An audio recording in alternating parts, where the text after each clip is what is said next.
All right, well, I guess it is 7:02. We should get started. Let me welcome everybody to the January 12th meeting of the Carlisle Select Board. I will say who's here. Myself, Alan Lewis, Kate Reed, Barney Arnold, Luke Ascalillo, and David Mordell on the Select Board. Tim Goddard, Town Administrator, is also present this evening. I'll go through the agenda. As always, this is a tentative agenda. If we run out of time or have extra time, we may move things around a little bit, but we'll try to stay as close as we can to the agenda. At 7 o'clock, we'll have community input. 7:05, the LEPC update, and I'll be doing that tonight since Chief Fisher is not available. 7:15, a recap of the January 5th public information session for cable licensing. At 7:30, a joint meeting with the Finance Committee on fiscal 22 budget planning. That should be fun. 8:30, appointments and resignations. 8:35, the town administrator's report. 8:45, liaison reports. 8:55, approval of minutes and warrants. And 9 o'clock, if the creek don't rise, adjournment. So let me start with, is there anybody for community input? If you would raise your hand, we'll see if we can make this work.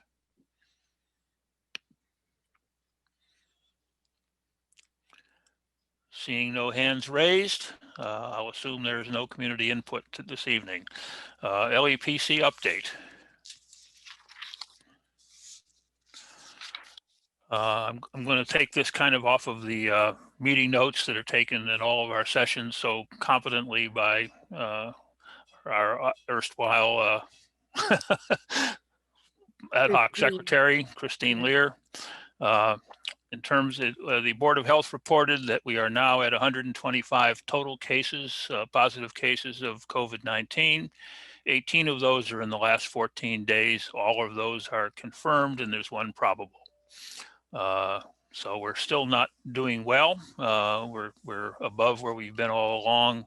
And so again, we try to encourage everybody to follow the guidelines of masking, social distancing, hand washing, stay home, don't travel, don't breathe. And hopefully we'll get these back down where they belong. We also very much want to thank Chief Soros for the testing that's being done at the firehouse. That's been very actively used. We are providing that as a public service to the town employees and for those who work here. We will continue to do so as long as we feel the money is holding out. At some time, we may have to charge for that. And I understand that sometimes some points here we are charging for people who are repeat users of it, but we'll try to keep it as minimal as possible. The clinic for our first responders to get vaccinated begins this Thursday in Concord. This is a consortium of, I think, 5 or 6 towns going together down at the Concord Carlisle High School. And they'll be running on Thursday and Friday from late afternoon into the evening. I think they have something like somewhere over 160 or 170 people signed up for Thursday, fewer numbers on Friday and Saturday. And on Saturday, they'll be having daytime hours. And this is all for first responders, for our police, our fire, EMTs, and so forth. So we will be monitoring that to see how that runs so we can figure out what we need to do when we open our own here, probably sometime after the first of the month.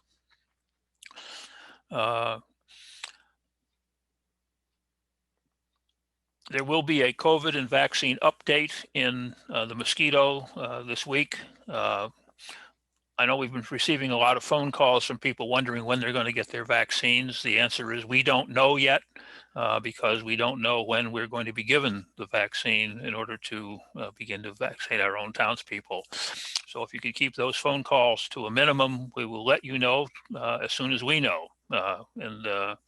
That will appear on the town website, and we'll probably also send out a blast But I will assure you that there's lots of planning going on. That planning has really risen the last couple of days to find out exactly how we're going to do this. And we're setting priorities to do it. We probably will be a little more flexible than the state guidelines originally seemed to be, which said that the next priority will be people over the age of 75 and so forth. We'll probably add a little bit to that, bring that age limit down a little bit. We're going to try to maintain as much flexibility as we can to get as many people vaccinated in as short a period as we can. But we'll have to deal with that depending on how much vaccine is available, how many volunteers we have in order to administer the vaccine, and a number of other items which we're quickly ramping up for. But we feel we will be ready to go in the next week or two, and all we need to do now is wait until we get approval for the vaccine. Sorry, can I just ask a quick question? Sure, Luke. Yeah, I'm just curious. Has there been any information on, obviously the boost is a critical piece of this, right? I actually know of 2 people now who have gotten the initial and not the boost and gotten COVID in between. But obviously if you dose, say, 100 people the first go around, you want to make sure that you can give those 100 people a boost, right? Is the state, giving any information as to when they're going to have, that guarantee? Do you know? Or is it? No. Yeah, no, I just, in fact, we don't, we are still in the process of submitting our application for to receive the vaccine. Gotcha. There've been a couple of hiccups on that in terms of things like insurances and that sort of thing. I think they were solved today, Tim, were they? We believe so, yes. Yeah, we believe so. Oh, good. So I think we're ready to go with submitting the application to the state to be a site to receive the vaccines. And one of the things we will look at is exactly that. There's some controversy over how precise you have to be on the 2 different vaccines in the 21 or 28 days. Apparently it's a little tighter if you administer it early than if you administer it late, but we'll try to obviously endeavor to make sure that whoever gets it for the first shot is going to get their second shot at near optimal time as possible. Yeah, no, it's I'm not so much concerned about Carlisle doing it properly. I'm concerned about the state, Yeah, well, all we can do is do what we do best, and that is, we've done a tremendous amount of planning here. We're well ahead of the curve, and I think we'll be ready to go when the time comes. We have actually an amazing group of folks working on this, some really competent people, and we're going to be in good shape, I think. Excellent. Good. Thanks. Yep.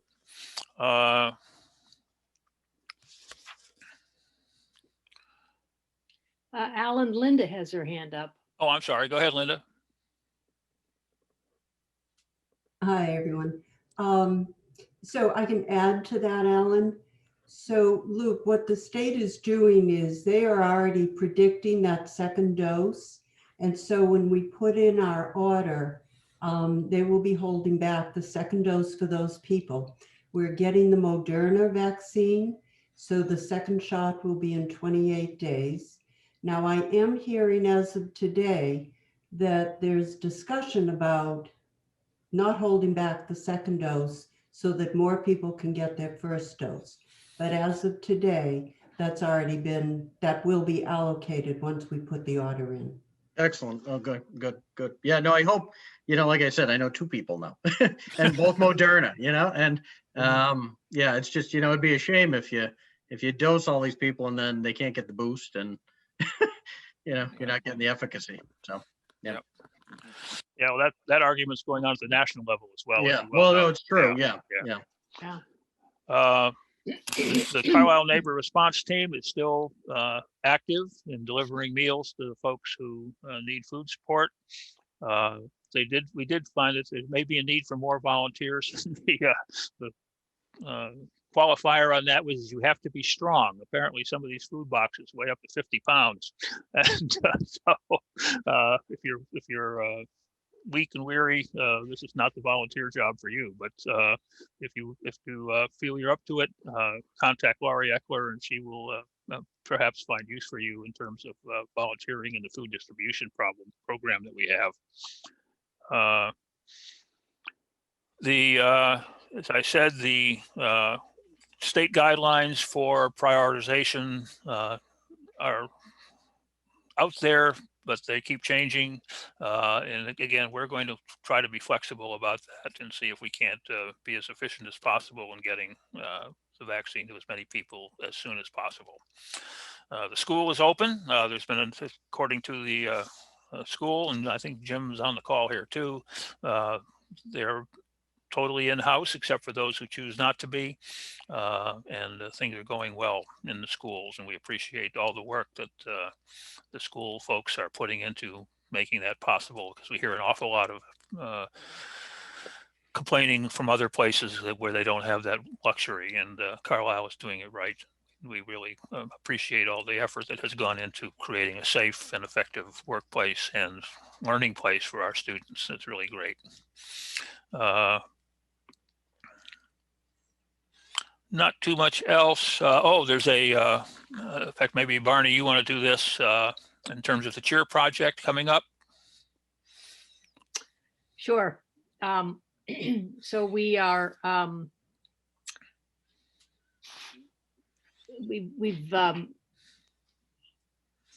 we have a new friend, Scrappy, the green-eyed monster, who is inviting everybody to use biodegradable materials and create some green art to place at the entrance to a number of our favorite trails in town, and including, a message of love for whomever or whatever you would like to recognize.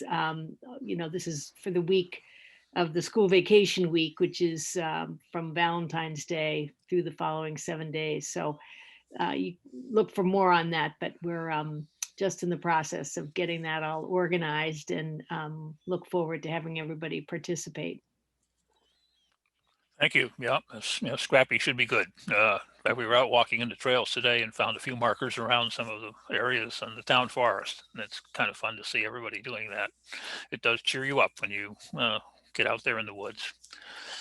All right, that's really all I have for LEPC. Again, just reiterating a tremendous amount of work and planning going on to gear up for the administration of vaccines. And we'll have news to send out just as soon as we have news as to when we're going to get the vaccine. The delivery of the structure is, I think, still on schedule for somewhere near the end of the month, and that will be ready to go, which will be set up in the parking lot of the Congregational Church. So we'll be ready to get people vaccinated just as soon as we're told that it's available to us. All right. Recap of the information session on cable licensing. On January 5th, we did have a public session. It was fairly well attended. We had a little more than 20 people attending that session.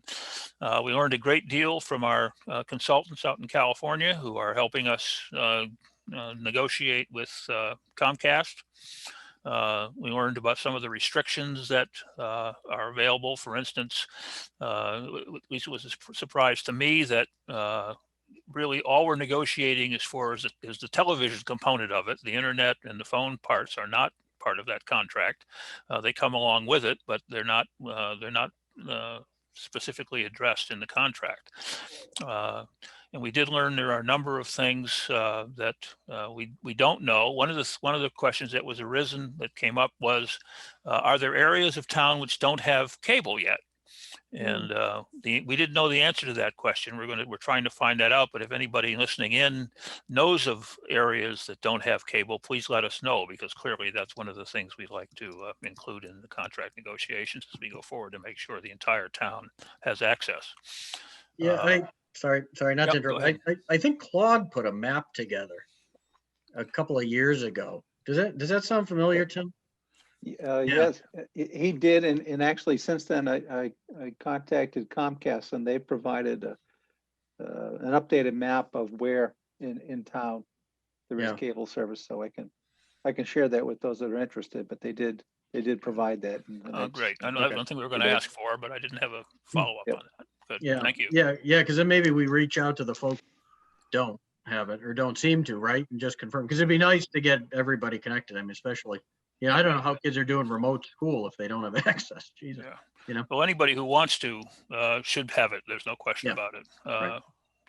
And so there's a number of questions like that came up, but the consultants seem to be very well versed and expert in what's going on in this area. I was got a lot of confidence in them. And Tim, we're going to have 1 or 2 more sessions with them. We're going to have, there'll be a series of stakeholder meetings early in Right. April. And there'll be a mailer going out next month. We need citizen participation in those stakeholder meetings from various community groups, school groups, local government, and so forth. We actually got quite a few volunteers based on the meeting last week, but we need some more folks to do that. And those will be coming up in April. There'll be some information going out on that. I should add, I did contact Comcast this week, and they assured me they would be in touch with Kate on her wire on the ground problem. So I hope that's happened. Actually, they did call, but I missed it, so I have to call them back. Okay, and we're going to meet informally with the Comcast government rep next week to tell them what's going on and what we hope to get out of the process of negotiation with them. So it did seem like it went very well. We met yesterday, town council and I, with Sue Buskey, and they are on top of this. They do a lot of these projects. So but I guess people should look for the information in the mail or in the mosquito and on the website asking for participation in those stakeholder groups. That'll be an opportunity to give additional input as to what the town's needs are. Thank you. Yes, David. Yeah, so a couple of questions, and I wanted to listen in, but I didn't, unfortunately. So you said it was television only, but that cable and phone come with it. Is there a separate negotiation? I mean, most people care about cable and not about television. So is there a separate negotiation, or is there nothing to negotiate in cable? Apparently, there's nothing to negotiate on that. I mean, clearly, if you're going to get your television over the cable, you're going to get internet the same way. That is, it's all over the same system. So, and again, things like cost, price, that sort of thing are not part of the negotiations. It really has to do with accessibility, with the kinds of PEG contributions they make, the number of the sites at which we can have remote broadcast from, that sort of thing. Those are primarily what we're going to be negotiating. There was one other thing, that was the distance from street to Right. Right. Yeah. Yep. house. Yeah. Mhm. So, I mean, I hear, I'm sorry.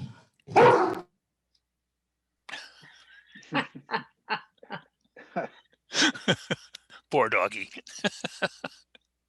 Dogs have a way, don't they? Quiet until you see. All right. So then the 2 questions. One is, and I get some information from the font of all knowledge, City in the Woods, right? So I hear on City in the Woods, there's some discussion. Does Concord have a different arrangement? Do they have their own thing? Or, Concord has their own cable system. and is there any chance that we could align with them? Or Not is so that far, completely- okay. Because they don't want it, or it's not possible? because they have not extended that opportunity to us. Right. Have we asked them? I believe so. Okay. Tim, you agree with that? Well, Concord has a contract with Comcast, which expires in 2 or 3 years. So they do have to go through the same, Okay. process that we do. Okay. They've expanded, their light plan has expanded into providing internet and Right. services locally, but they still have to negotiate with Comcast as we do. For And- what then, if they provide it locally? Well, David, they would also have to string their own wire, so they'd have to wire the whole town. So it's okay. So not practical. And then my last question is, again, rumors that actually come from within the Model household, but I don't know exactly the accuracy of it, is that Comcast is fixing to change the way it provides internet. So instead of the sort of all you can eat buffet for, a certain price set, they're really going to go back to some capacity pricing, which is going to drive parents of teenage kids like myself Yeah. very high. I think that's not a rumor. That's in fact going to happen or has happened as of Yeah, the first of the okay. year. And Yeah. but again, my understanding is that is not part of the negotiation. The pricing is not So you're saying really there's not much we can do about any of that stuff. correct. Yeah. Okay. All right. Thank you. I mean, there are things we can negotiate, but they're limited. Yep. Okay. All right. The gentleman yields. Any further, anybody else have any further input on that who might have attended that meeting? It's good. Again, there'll be lots of opportunity with these public meetings and the focus groups coming up. And if you would like to participate, please let us know and we'll get you in. Should be good. All right. Coming up a little bit early for the Finance Committee. I'm looking, I see Mr. Dar is here. Are you ready, Jim, or Well, want to wait till Alan, 7:30? I think the challenge is that we've set this up as a finance committee meeting, a joint meeting, Right. so that we don't yet have a quorum present. All right. It's only Victor and I at the moment. I expect pretty much everybody by half past. Okay, we'll wait. No problem. Why don't we move on to appointments and resignations? Because that's something we can do quickly, which is number 4 on our list.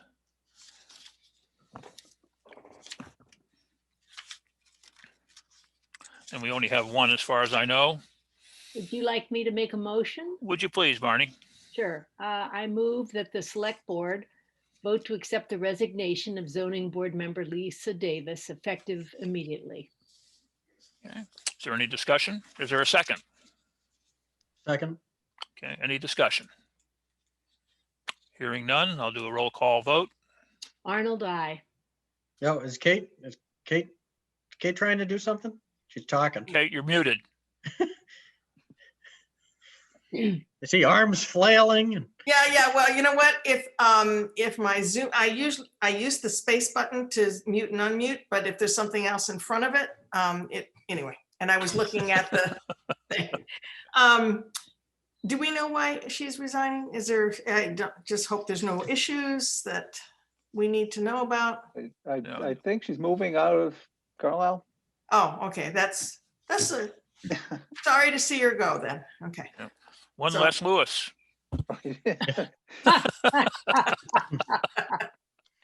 Okay. So I'm sorry for interrupting your process there. Okay. I have a motion and a second. Any further discussion? Hearing none, roll call vote. Arnold, I. Oscar Lilo, aye. Lewis, I. Modell, aye. Reed, aye. Thank you. Motion passes.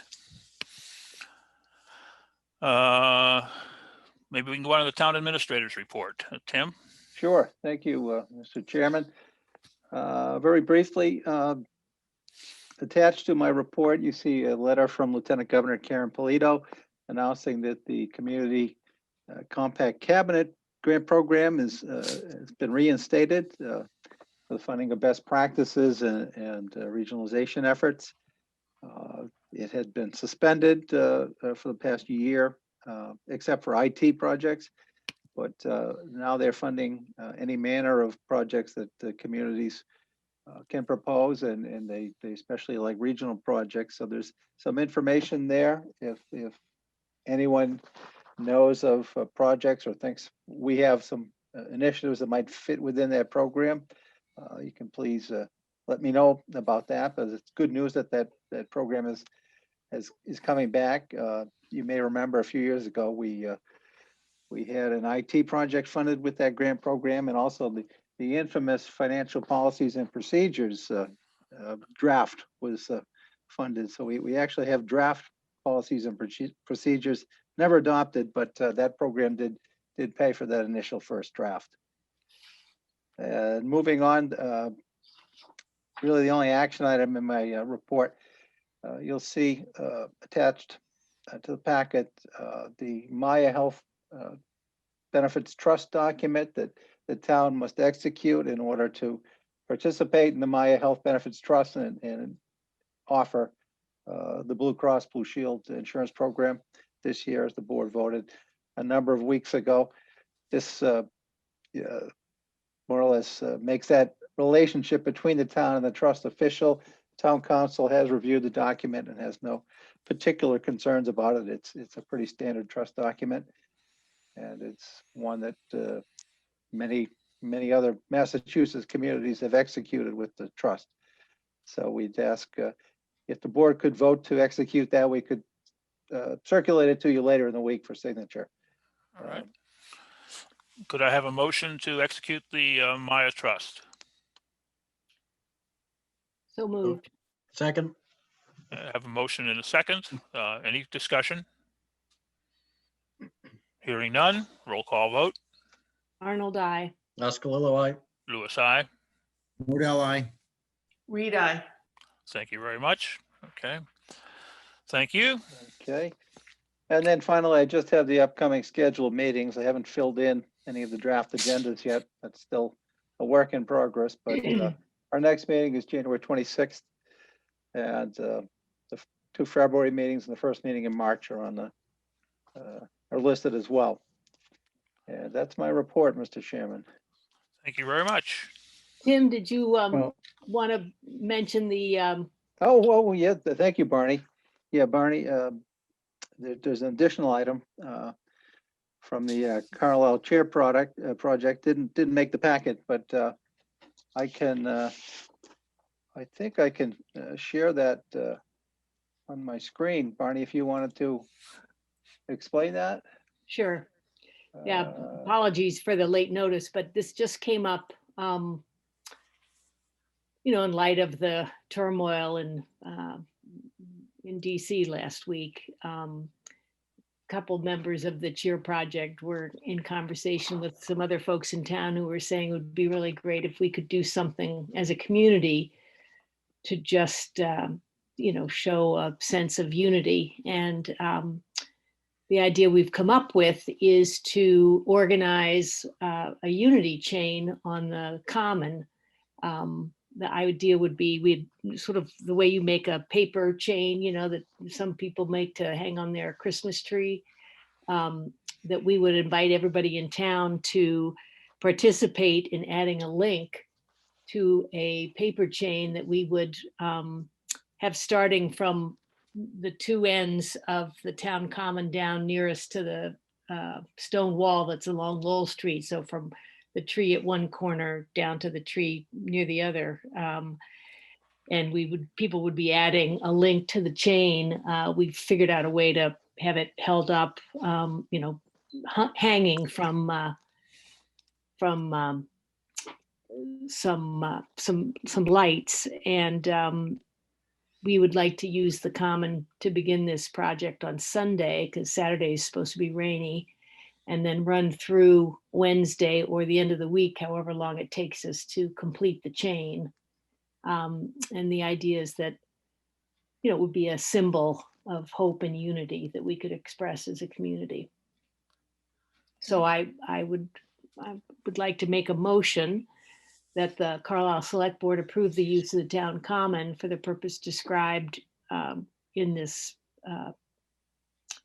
written explanation here on the screen, which I can say again if that makes sense to have in the motion. But I move that the Carlisle Select Board approve the use of the town common for the purpose described above, the unity chain from Sunday, January 17th to the 22nd, 2021. Thank you. Do I have a second? Second. Okay, I have a motion and a second. Is there discussion?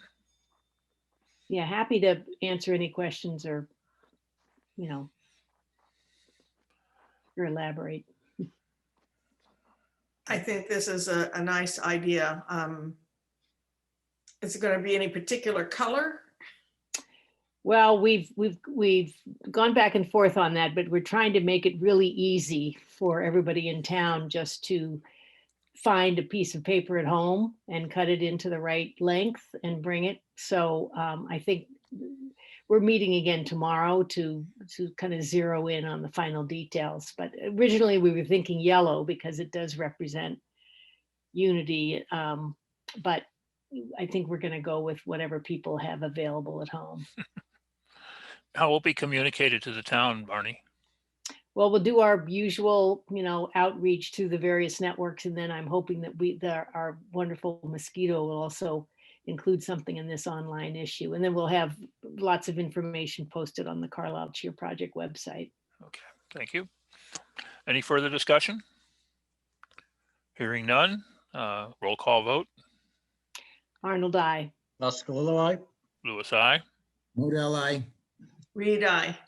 Thank you. All right, it's approved. Thank you, Barney. Thank you very much. All right, it is 7:30. Let me see, I can't, from the current, oh, we're going to get a new screen here.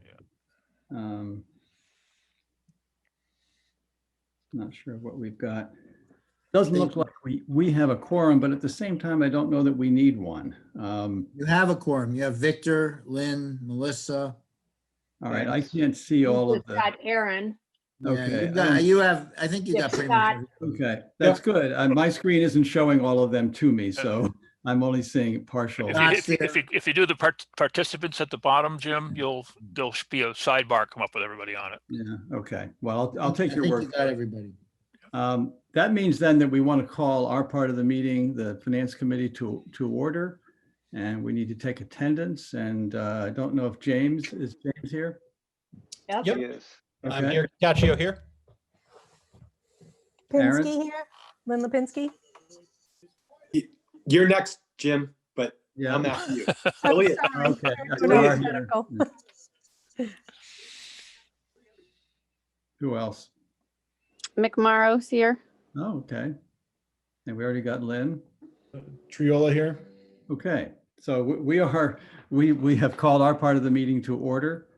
But really what we want to do here is have just more of an informal conversation. The Finance Committee is just beginning the fiscal 22 budget process. As I think most people at this meeting know, we sent out the annual budget letter in mid-December to all the departments and commissions. And we asked that people come back to us in what's now become our traditional marathon set of meetings on January 25th and January 27th, starting at 3 o'clock on the 25th, and I think at 4 o'clock on the 27th. And that's an opportunity for us to get input and to hear from each department where they stand right now, what their issues are, what their requests would be for fiscal 22. So, we don't have a position on any of that, and we really won't until we've had a chance to digest what we hear in those two meetings. We do, as the letter notes, we still feel quite a bit of uncertainty about where we will be financially. This meeting began on a note of optimism tonight about vaccines and getting that whole thing rolling, but financially speaking, is on a different timetable. And I think we feel that we're going to be in another period. Maybe it won't be nearly so long as last year, but another period where we have to be ready to pivot unexpectedly. It might even force us, as we're sort of developing a fiscal 22 budget, to have, budget A and budget B, with the suggestion that the town meeting might not be until June. Of course, that provides some more time to react to the things that might be happening in the financial environment. In terms of revenue, and Kim could affirm this, but property tax revenue has held up very well throughout this period. We'll get a new snapshot in February when all of those payments are due, but that has held up very well. We're somewhat less confident about where the state will be. We know that the state held everybody harmless throughout the state for fiscal 21, but they did so by, a series of one-time maneuvers that can't go on indefinitely. The most recent budget forecasts show the state with expecting about a 6% reduction in revenue this fiscal year, which of course drives the next year. There will be a governor's budget at the end of this month, and there will be a projection about revenue But usually that neither of those things really amounts to a lot. We have to wait and see what's going to happen. And that's the part of our budget that's probably most at risk is state aid. And we also know there's possibility that things might happen at the federal level that could alleviate some of that. So the point isn't to make any predictions, but just to say that we have to, be prepared to react to things as they come along, and be prepared to make changes if need be, which I think we and the select board and the town, I think, managed to do reasonably well in 2020. And maybe that experience will serve us as we go ahead now. For tonight, I think we're hoping to hear from the select board, what some of your concerns are or goals that as we enter, seriously into the budget process on the 25th, we should have in our minds. And we hope that, your thoughts and ours will be on the same path as they were last year. And that will be helpful to us and I think to the town. So that's kind of our preamble, and we're very happy to, we're not in a position to really talk about any specifics for fiscal 22, but we would like to hear what your thinking is right now.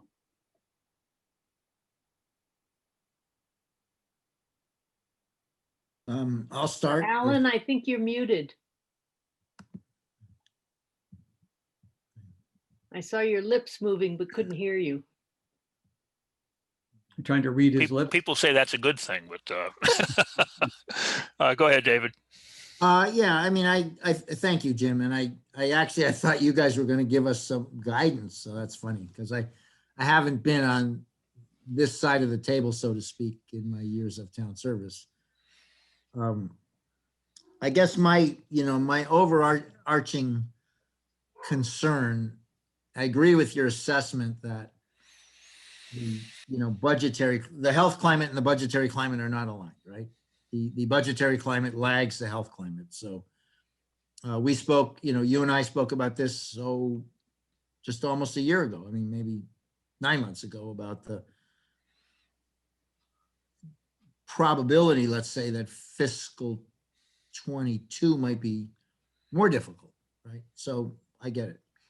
The concern I have is that costs do march on, and I guess specific COVID costs notwithstanding, we've put, I don't know for sure all the departments, but my general impression is all the departments were flat in fiscal 21 compared to 20, against 20. So in other words, whatever they had to do, COLAs, increased costs, blah, blah, blah, they were held flat and they managed to flat. And I know, Well, like David, the school, for example, I think they used a few budgetary tricks, kind of like maybe what the Commonwealth did to, make that work.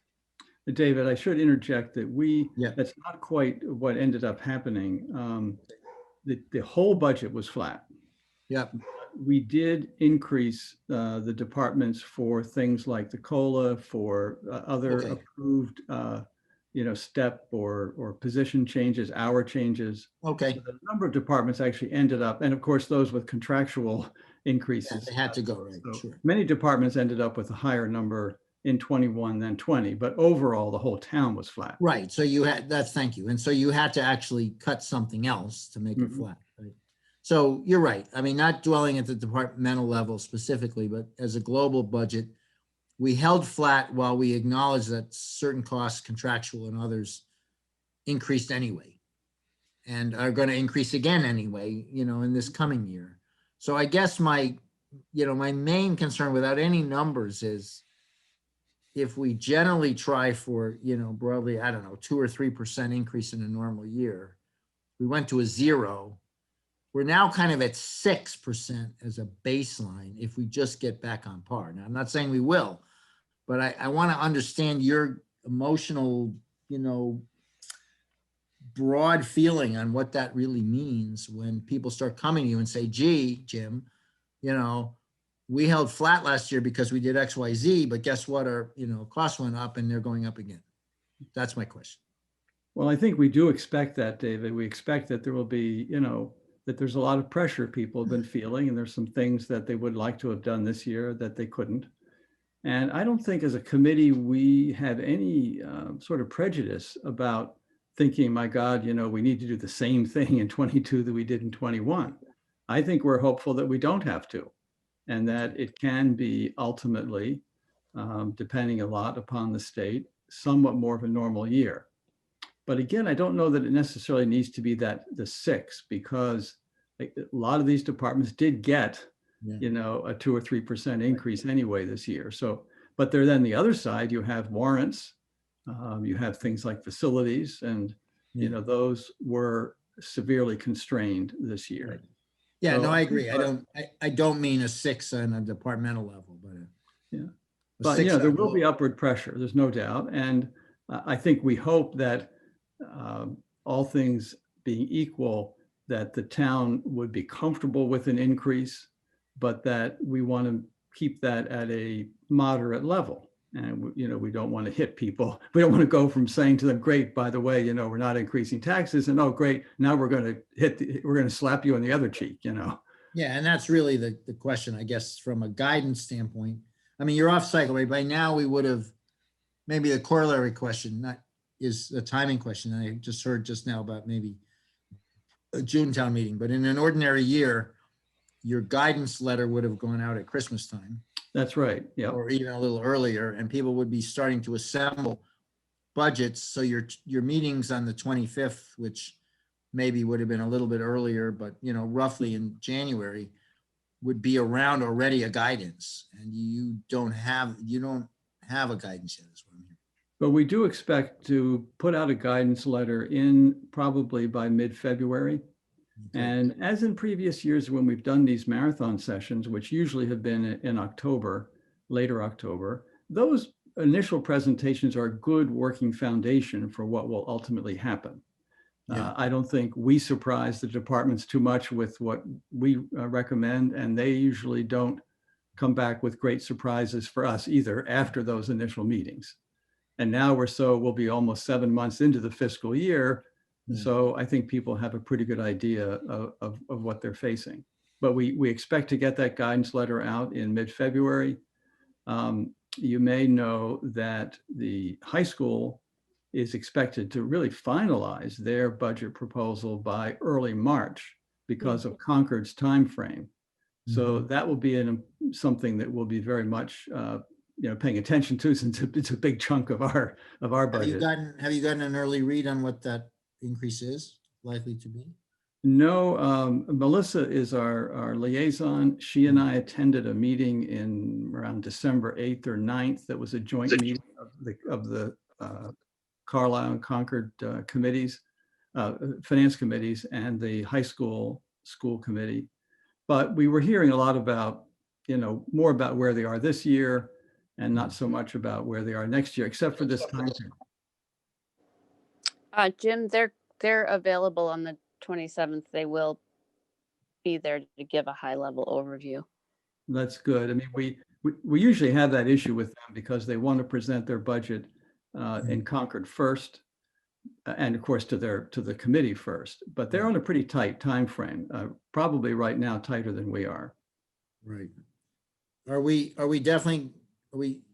seriously talking about a June town meeting? Is that? We had we talked about that at the Lepc meeting on Monday morning, and also at the FinTeam meeting this morning. One of the concerns about a late June meeting, as some were proposing, is that if we do something in town meeting that requires an election, that is something to be Right. agreed to by the town, that's a problem. So we have to. It would be smart, or at least reasonable, to have the town meeting before the elections, so that we wouldn't have to do two. I mean, we different did elections. that last year, right? Several of us are products of June. I don't know if it was 30th. I can't Right. remember, but it was Right. right at the Right. So it can be done. I mean, Well, if it it's can so be, like to go. but we didn't have anything that required A ballot. ballot approval. No, but if you're gonna have the vote in the, well, I don't want to do it in this forum, but I mean, if you're going to plan on a vote, the latest you could do is June 30th. So you back away from that and then you back into town meeting, but it still could be June, right? Is what I. Oh, it And still the could other- be June. It just can't be late June. Yeah. Yeah, okay, so Yeah, June, let's just right. say June. So, Yeah.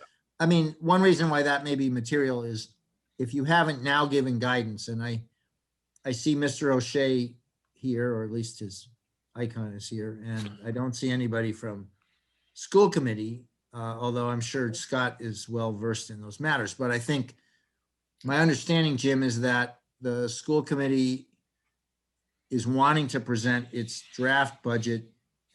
Correct me if I'm wrong, but it's like not too far away from now.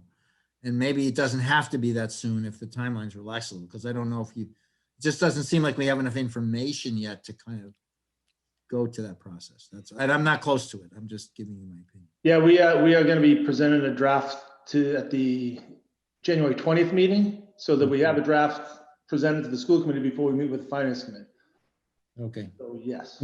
And I mentioned to the finance committee that usually we see a budget that's been vetted by the school committee. In this case, we'll see a preliminary budget. We'll see what the Right. school committee is seeing. So But I mean, do you either of you want to, again, I'm not, setting aside my school legacy issues. I'm just curious because it is such a big component of the budget.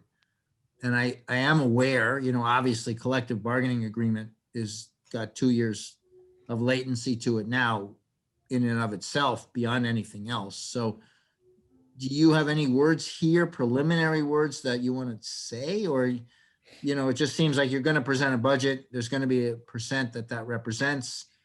Then there's going to be kind of, it just seems like it's a little out of sequence and I don't know how that works. Well, let me also mention that in the letter we sent out to all the departments, David, we did ask that they come back with a zero increase for the Zero, so that would be two straight years of zero is what you're saying. Well, no, actually, Not we necessarily, usually ask but- them that at this stage of the budget process. Yeah. And we told them to ignore COLA. And of course, they have to reflect a contractually agreed increase. Yeah. So, Okay. that's pretty much the same kind of initial guidance we've given We for always do. probably 5 or 6 years now. Right. And then we'll get into these conversations and we'll hear what the challenges are right now. Okay. All right. Jim, maybe I can make a comment that might help David here. So the process is really no different than it has been in the past. In the past, we typically send a memo out, which we did at the end of December, Right. saying generally 0%. The departments come back with kind of a draft budget in a munis format that they submit before Right. these marathon sessions. So what we Right. really have is we're just shifting everything a few months, right? So the October, the memo that goes out in September came out in December. The Yeah. October meetings are in the end of January, and then we're Okay. turning a guidance back out in Okay. February. So it's just a shift more than anything else. Okay. Okay. I mean, I'm okay with it. I'm okay.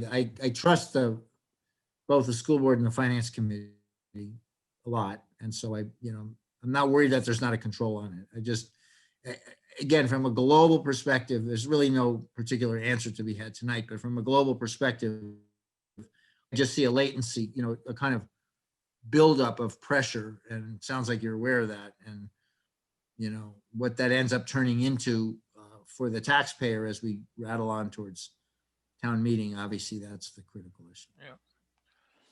Are there areas where we have flexibility in the budget other than, I know Tim bought a Mega Millions ticket today, but I'm hoping that pays off. beyond that. I mean, Alan, we built in some flexibility this year in part by, we paid for some of the increases we were talking about a little while ago by reducing the OPEB contribution significantly. We also built in some flexibility by increasing the reserve fund. And we feel we have some flexibility in the insurance account. So for fiscal 21, I think we have some maneuvering room. And of course, we've already addressed that with the tent for the vaccinations. Right. For next year, just by doing what we did with OPEB and so forth, we reduced our potential flexibility a little bit, but we do expect to have probably free cash at about the same levels entering 22 that we had in 21. So that gives us some room. And that's, those are the areas where we have some flexibility, really. Yeah. Yeah. I mean, I think personally that, you're right on track. We're not flush with a lot of resources to do lots of new things. It's going to be another tough year. There's no question about it. But I think as we did last year, we're going to have to look and see where the real needs are, where there are potential savings. There may be, and there is some new growth, which we can have that will probably be pretty well eaten up in the things like the contractual agreements and that sort of thing. But we're going to have to really be careful about what we approve and what we don't. And I know, and I think both the finance committee and the select board are fairly well in concert on that. We're not about to go out on a big spending spree at this point. The recap has hit some people hard. Other people got a little bit of a break, but it's still overall people I think are going to be a little bit hard pressed. We did hear today about a couple individuals who are very hard pressed, and we have to be sensitive to that. We are a high tax town. We are a wealthy town, but that doesn't mean everybody can afford huge amounts of taxes, and I think we have to be sensitive to that.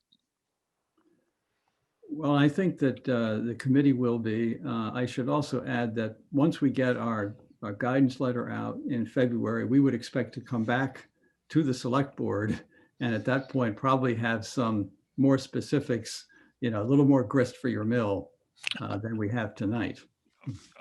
Well, again, I think tonight is to get a feeling of where we have agreement, where we're pretty much aligned, and also to hear from a few folks who have some requests that give us some idea where we're heading. And when you're ready to hear those, let me know. Anybody else have comments they would like to make on either side, either the finance committee or the select board? I would just like to say, via Zoom, the marathon sessions, certainly everyone's welcome to sit in. I'm also going to be recording them. So I think this year, especially if you're interested in participating in those and seeing what those discussions are, either attend the actual events or we'll make the recordings available to you. Good. Thank you, Scott. Good point. And Scott, what's the best way to have access to the schedule and know when things are coming up? Well, Barney, did you see the letter that we sent? I don't know whether Tim copied you on the letter that has the schedule in it, but we'd be happy to forward that letter. I could forward it to you and to the other members of the select board.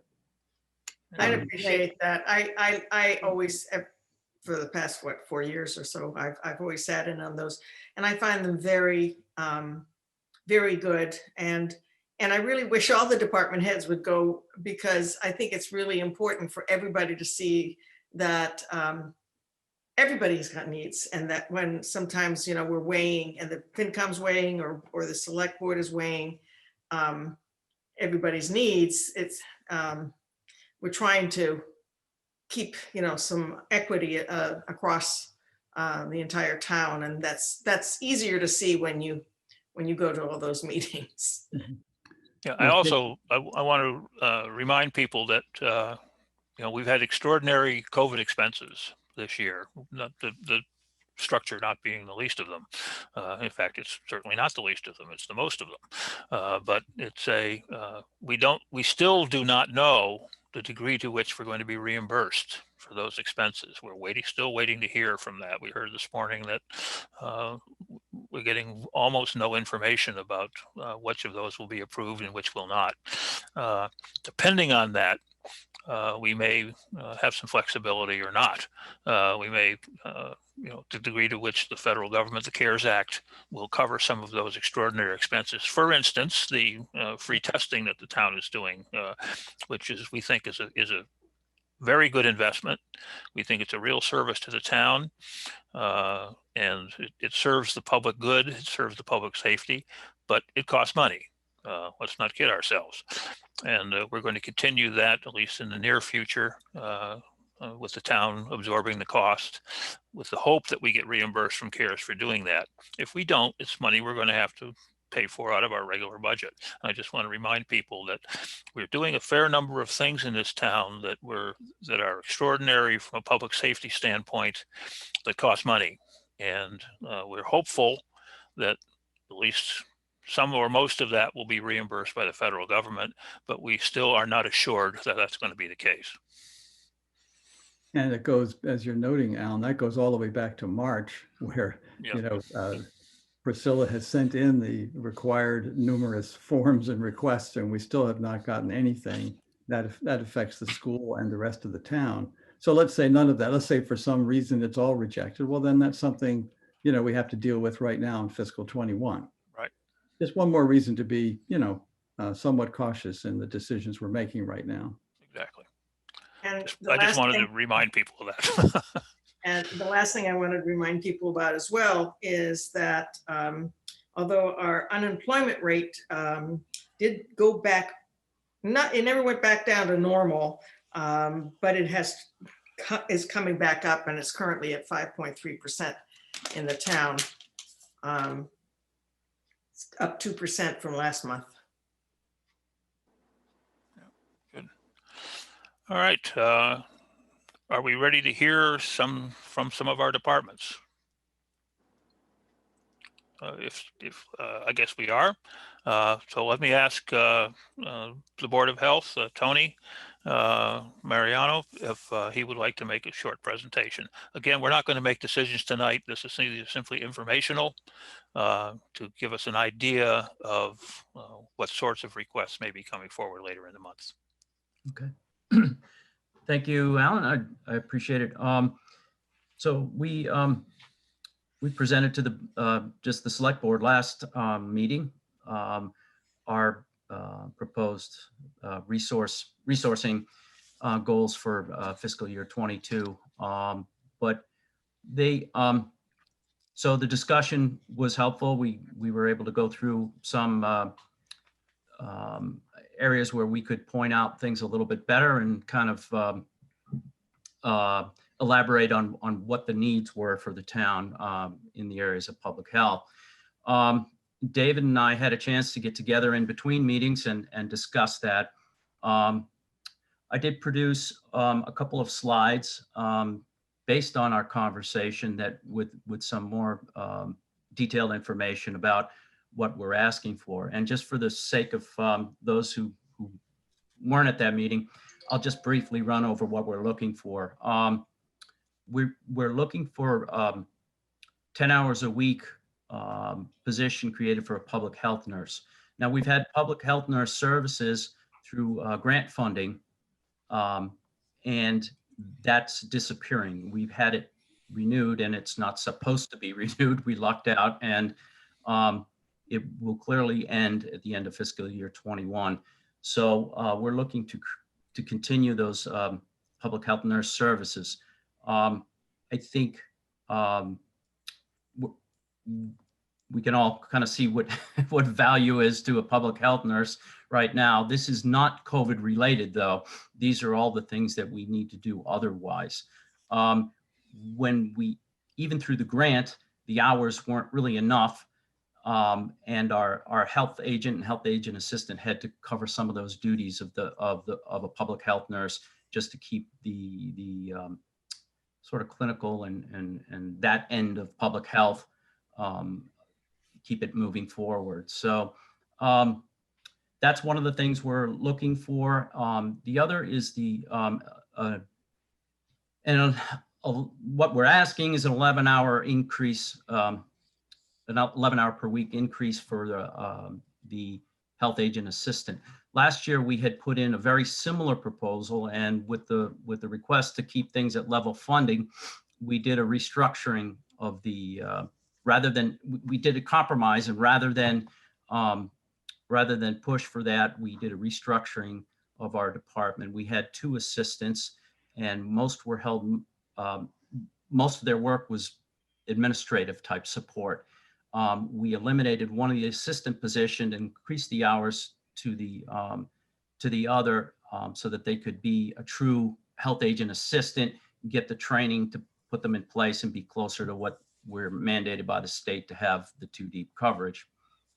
So this year, we found that we're more in need of our original proposal last year. A lot of our services are falling behind, and we need to see some sort of increase in hours here for the assistant health agent. So that in a nutshell is what we're looking for. There, as you all know, there's lots of details behind that, and you can answer any questions that anyone has. We did send out some summary slides that were on top of the information and presentation that we sent last meeting. So I hope people have had a chance to look at it, but if anybody wants to walk through any of that or talk to it in more detail, we can certainly do that tonight. Okay. Questions?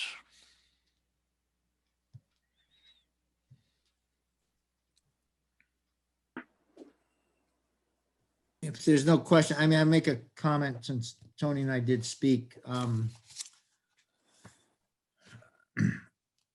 You know, I think what my advice is that, as in all things really, and I guess I, you know, betray my own finance background on this, you know, the question that has to be asked is, what, if it wasn't funded, what wouldn't get done? And I think, I mean, that's sort of a negative way to do it, but you know, you can list a whole bunch of things that have to be done and you need more resources to do those things, but to stress test it. And I think I'll channel my inner Victor here, you know, well, if we don't spend it, like, what doesn't get done? And I think I'm not going to put any, you know, my own value on what Tony is presenting, but I think when it does come time to really evaluate, and it will be still during the COVID time, you know, we're seeing the need, as Tony said, for the public health function is much more top of mind than, you know, in other years. So that's kind of, to me, the framing question for, certainly for our board, and I would imagine the finance board, you know, what, if we don't do it, if it's not done, is there a way to get it done, or is it just not going to get done? And what's the flow down of that? So, you know, without getting specific on it, and did everybody get that 2-slide narrative from Tony? I mean, when I say everybody, I mean, select board did, and did finance committee get it? Yes, he did. Okay. I said it to Jim. Yeah. Yeah. I mean, but also, David, we're going to have a presentation from them. Yeah. So you're going to have lots of time, right? I agree.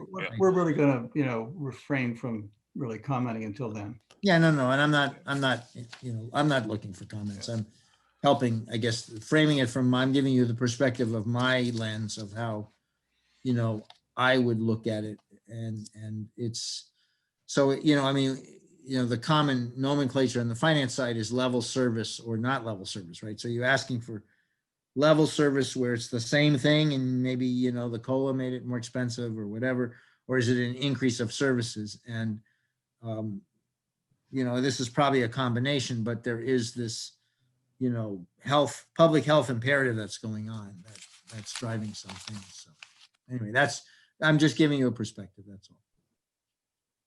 My question is that, as David, you've pointed out, it's unlikely that July 1st, COVID is going to be over. And whether the 10 hours a week of the public health nurse takes that into account, or are you going to need more beyond that?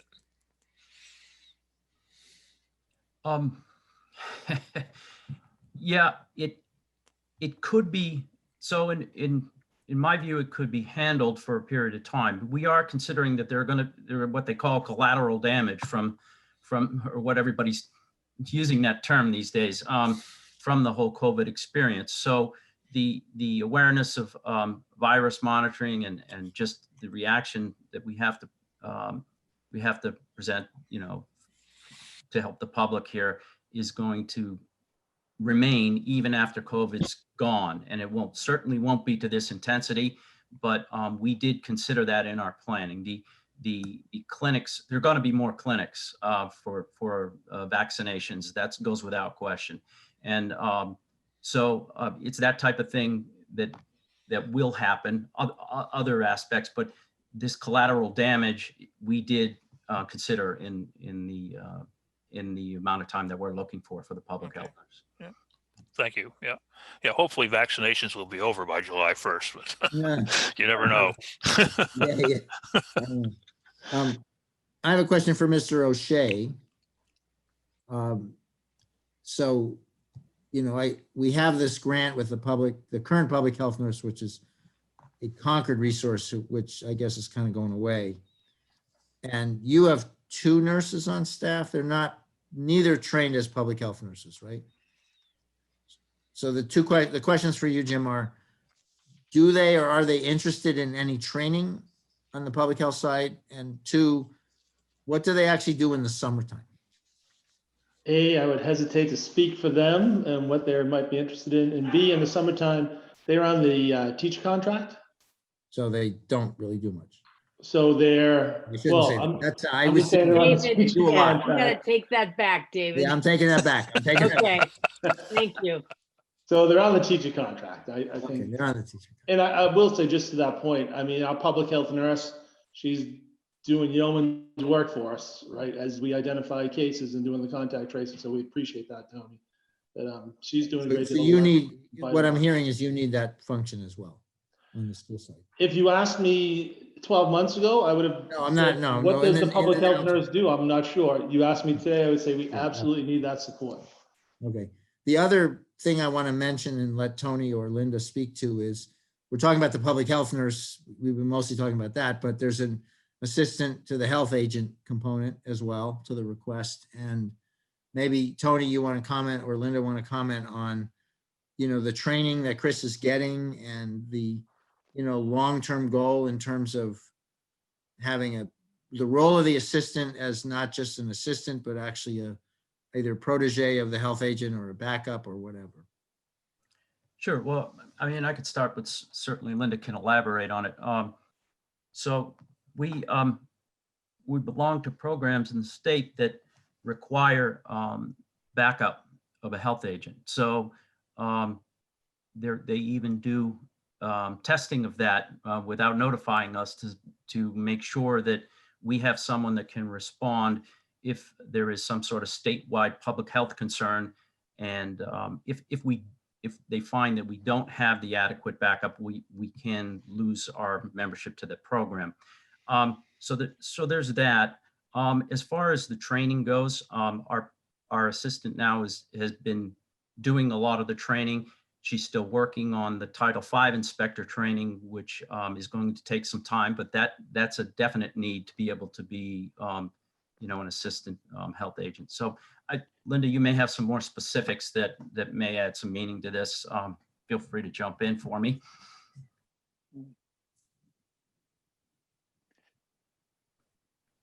Thank you.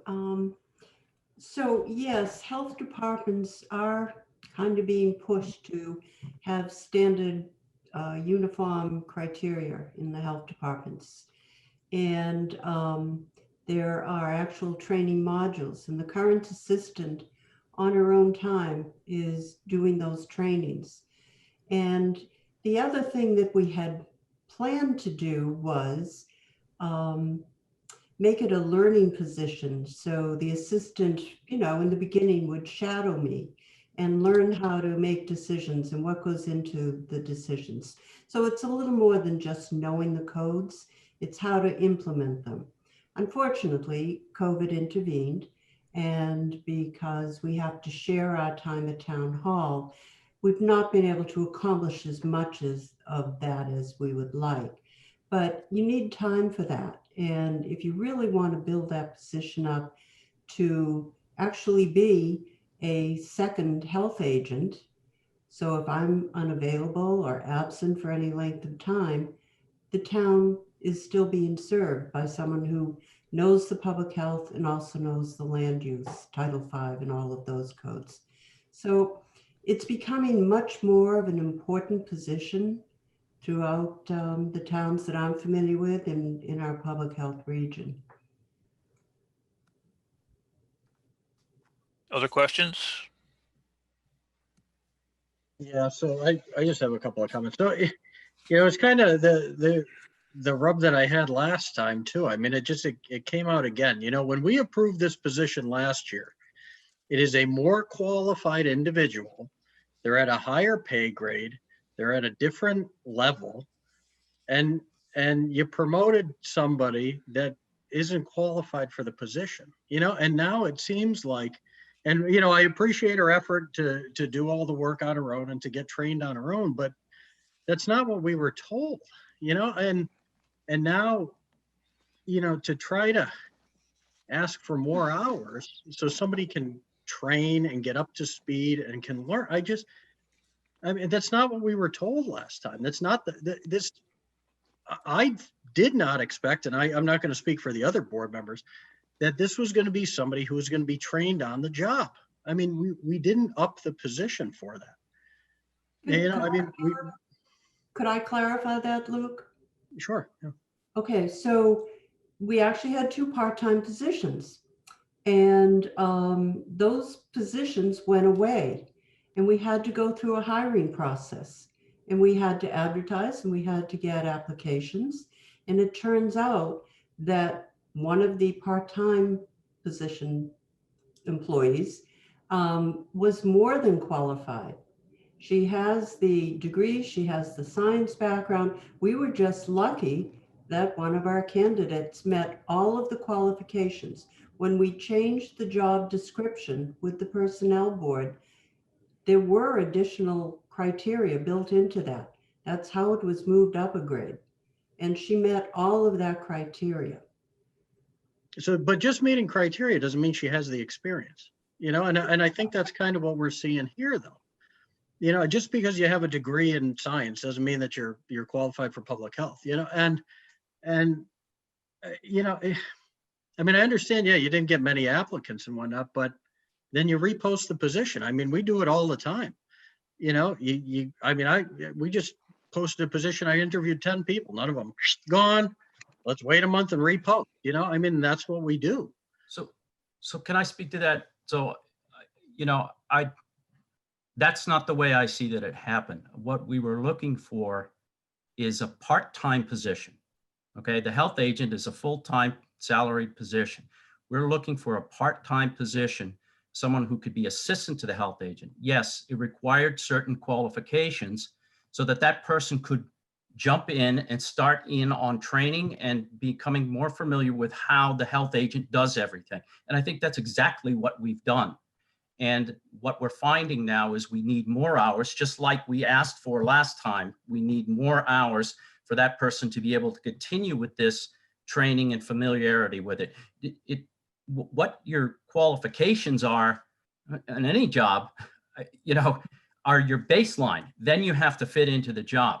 This is not a full-time replace the health agent position, but it's an assistant that can provide at least some sort of coverage for the health agent when we need to and when we're called upon by the state to do that. Right. And when the person was hired, they weren't qualified to do any of that. I mean, when you hire somebody, they should have, right, they should have basic qualifications. And I understand and I appreciate that. What's her name? Chris? Is that her name? Yeah. Yeah, that Chris is trying to do this. I mean, it's just, it's going to be especially hard with COVID, right? And I feel like we're almost supplementing the learning curve and the learning piece with more hours.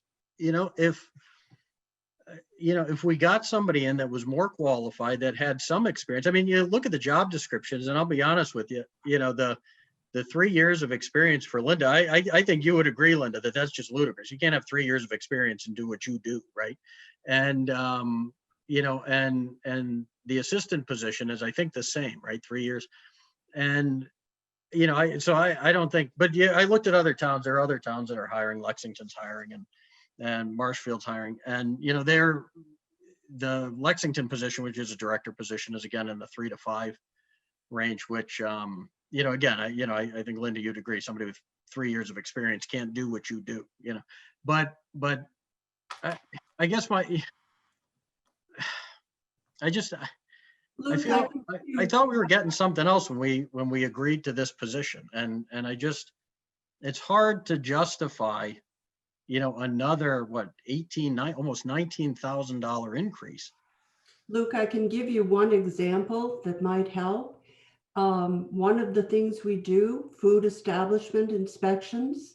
And last year, unfortunately, our consultant passed away.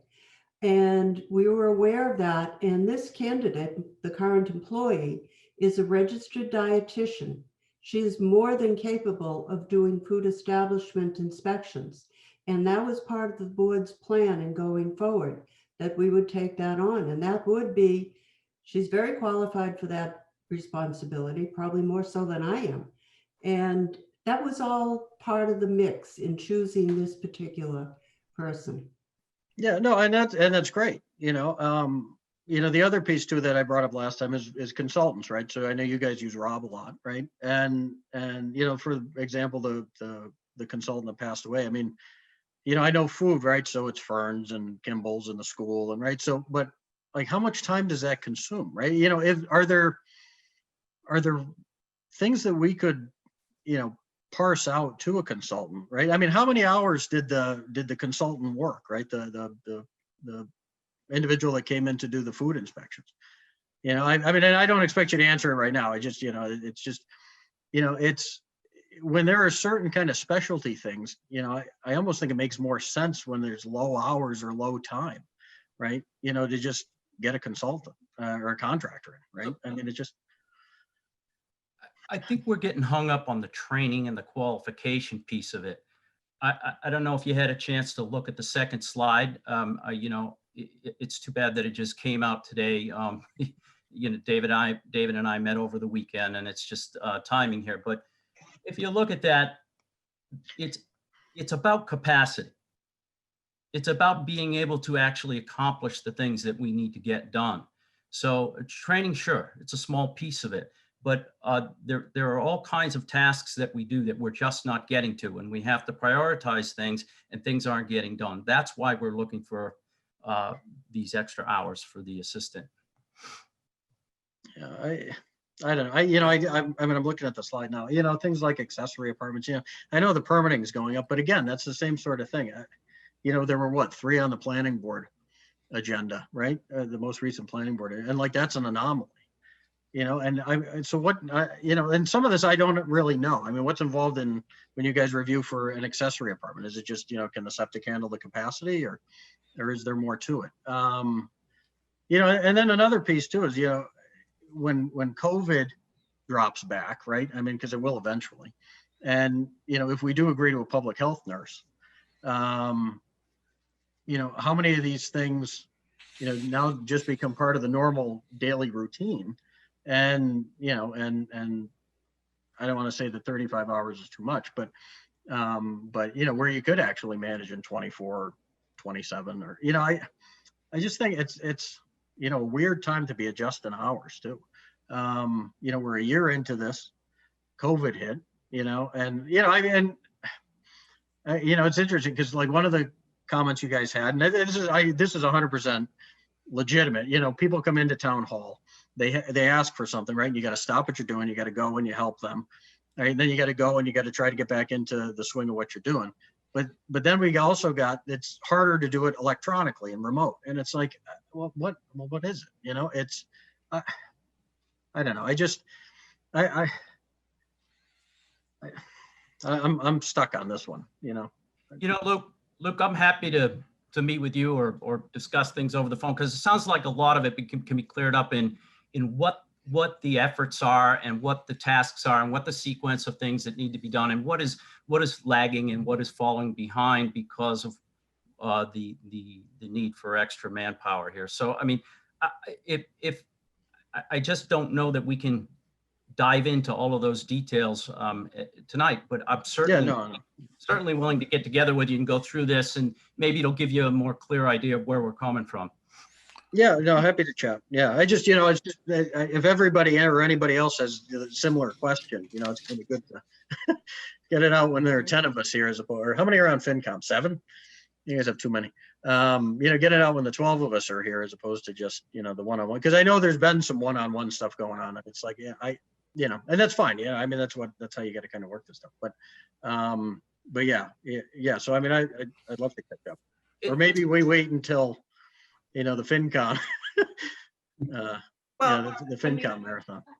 I think, Luke, that, you've raised some good questions, and Tony, we as a select board, I think, have to talk about this more, as the select board and digest more of what you've presented. And also we want to hear, back from the FinCom after they have a chance to digest. And I think for me, there's not it would be good to know, to have a better grasp of taking out COVID, what are the needs, and then some actual data about what has not been done. If you assume that COVID is, is not requiring a lot of time anymore, what's the change from 2 years ago to now? And to be able to look at that in more quantitative terms, because it's a little hard when the language, is kind of more general, things that we're not able to do. And I know you had some specifics in some of the information you've presented, but because I suspect they're going to be competing requests from other departments, I think we do need to be really clear on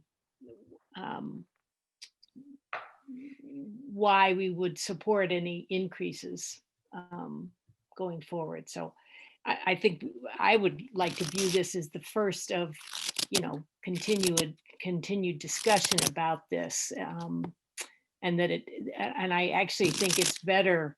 I mean, while it's certainly useful to have a one-on-one, conversation, I do think it's better for us as a group, as a select board, to be having the conversations together, so that you don't have a situation where, 2 people are 5 steps down the track and the other 3 people are not. So that's what I'm feeling. Yeah, I think this has given us a good thing. I mean, what we need to do is hone our questions, and so that they have something specifically to respond to. I mean, the 2 slides that Tony presented tonight are summary slides. There's a lot of background information they also presented to us, which you may or may not have a chance to digest at this point. But it's the kind of a thing where we really should, come back and say, here are the specific questions to be answered, so that we can move forward with that. It's not fair, I think, to them they put a lot of work into putting together their request, to just, again, always speaking in generalities. I think we ought to give them the benefit or the advantage of saying, here's really what we need to know. Can you answer these particular questions, and then we can go from there. But so I do want to thank you. We think we have to move on, but Tony, thanks very much. Linda, I see Kathy's on here as well. Thank you all for being there, and this will obviously get very serious consideration, and I think we will work at trying to look at what barriers we might have to approving it, and giving you a very good opportunity to respond to that, so that we can all be satisfied on both sides that we've done the right thing. Great. Thank Thanks very you. much. Yep. Thanks for the opportunity. Thank you. I want to just echo Barney's comments. So I mean, both comments of Alan and Barney. Yes, absolutely. We need to be specific about our questions. I'd advise Tony to do the 2-slide thing, because I wanted to try to, at least for now, distill the many pages of information that have been provided to some key some key things that we could sort of focus. But the broader question that Barney raises is, I think, clearly where I would like to see the select board spend a little more time as we run into this budget season in terms of town priorities, right? Because everybody's going to have their equivalent to, increased hours for the health agent or whatever. There's going to be a version of that. I mean, Jim, he sees that all the time, right? So I think the FinCom would look to us, and we really need to debate the top priorities of us as a town. There was a time, and we're in it still, where the demographic shift means that we have to pay more attention to the Council on Aging. And I'm not here to tell the Council on Aging they should, Joan's on the call, I think. They're next on the agenda. Yeah, it's open season, but the fact is the demographics, support that as a priority, as one of our priorities. So, I mean, that's a kind of thing that is a strategic debate, or, a kind of an overreaching debate that we should be having. And, health, and again, not taking a side on this argument, but I would say my view of not the Board of Health, but just health generally, the pandemic has, yes, they've changed some things in the short term, but they've also changed things in the long term. We will approach health differently now. And so we have to think about what that means. I mean, that kind of debate, I think, and I don't know, Alan, what time is on the calendar for that, but my advice is we should not hurtle headlong into the granular specifics about, 11 hours versus 6 hours versus no hours before we have this kind of general framing discussion. I think things need to go. Well, we have a series of meetings coming up with no agendas on them yet. So let's put that on there. Yeah. Thank you. Alan, I wonder if I could interject something here. Sure. By the way, I think, David, your point about priorities is really what it's all about. It is. For you and for us. I think maybe what I'm going to request is that we adjourn the Finance Committee's part of this meeting. We really can't comment on what we just heard about the Board of Health because it's out of, sequence from what we're doing with every other department. With the Council on Aging, we did actually have a very nice discussion with Joan in December about her reorganization. But to me, that's, we want to try to treat everybody the same. And so I would encourage the members of the Finance Committee to remain on this meeting as they would, to the extent they would like to get some information. But I don't think it's useful to have it continue to be an official Finance Committee meeting. So I hope that doesn't upset anyone, but I think that we had our discussion and we will have future ones. And I'd like to request from the Finance Committee a motion to adjourn our part of the meeting. I'll move. Oh, go ahead. You go, Okay, Lynn. Aaron. I'll second you. Motion to adjourn Okay. FinCom meeting. James? Cataccio, aye. Dar, aye. Dalia, aye. Liang, aye. Lipinski, aye. Triola, aye. Oh, is Melissa gone? Okay, well, again, thanks all of you. I will remain on this, on Yeah, the call. same here. here. Just for sort of procedural reasons, I thought it was better to exit the formal part of our participation. Very good. Thank you, Jim. All right, Joan, COA reorganization. Okay, well, I have presented to a lot of different people about this, and it has evolved since we started this process. As everyone knows, Angela Smith retired on December 18th. She held kind of a dual role, outreach and program manager, worked a lot of hours, wore a lot of hats. And she and I were the only two full-time people on the Council on Aging. Everybody else was part-time. So basically, my proposal was to take two of the existing part-time people, our social worker, Carol, who started in August after town meeting approved, basically matching the funds that the community chest had given us for her position, to promote her to a social services manager role, taking all the senior facing and outreach and benefits in case management, crisis intervention kind of piece of the COA's work.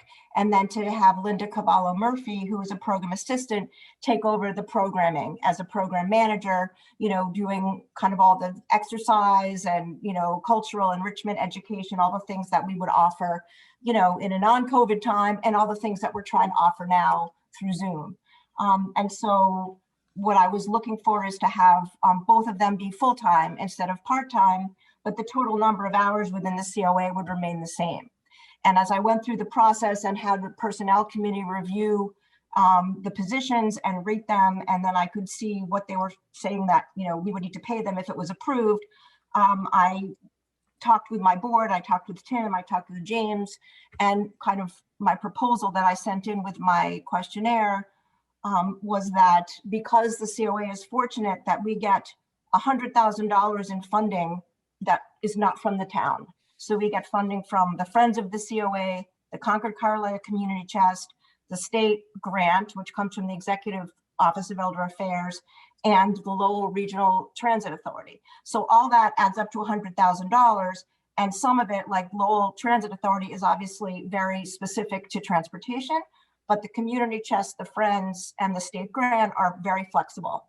And so looking at what they would pay for and what they pay for in the current fiscal year, I was able to move a lot of the expenses that the town had been incurring, maybe about $21,000 of expenses, I can move and have them funded by these other sources, thereby freeing up that funding to put towards the salaries. So the bottom line that I came up with is that I'm basically asking for an additional $10,000 so that I can fund these positions at the rate that the personnel committee said that they should be funded. Keep the same number of hours, and then meet the needs, as David mentioned, of the 1,600 seniors. But also, starting July 1st, we are not going to be right now. The Concord Carlisle Community Chest pays somebody in Concord who's a social worker to cover the residents under 60 in Carlisle, and she has about 20 people on her caseload that she's working with. That is not going to be the case anymore. Concord's picking her up entirely. So there will be no other way to serve people under 60. So our feeling was people will call us because we're, between the Board of Health and the COA, that's where we get calls for people that just need things. They have a question, they have an issue, they have a crisis. So in order to take on kind of the under 60 piece, we wanted to be able to have enough full-time staff and capacity to respond to those needs and not turn people away and say, well, you're not 60, so we can't serve you, because that's really not how, we're oriented. So basically, the proposal would require that there be one more benefited position than we have now. And the bottom line is about $10,000, although the special appropriation required would be less. So if you factor those things in together, it really isn't an increase, because right now, some of Carol's funding is coming out of the special appropriation, and my proposal is for all of the funding for the complement of staff would come out of the general fund from the town. Thank you. So are you saying that you would not then have the special appropriation, because that's kind of like been automatic every year, that would then not Well, show up? For Peter Cullinane, I still would. So right now, the special appropriation is like $19,230 that we're using in this fiscal year to fund part of Carol and part of Peter. But next year, if Carol would all be in the regular salaries and wages, I would only need $6,000. So that's a net decrease of $14,000.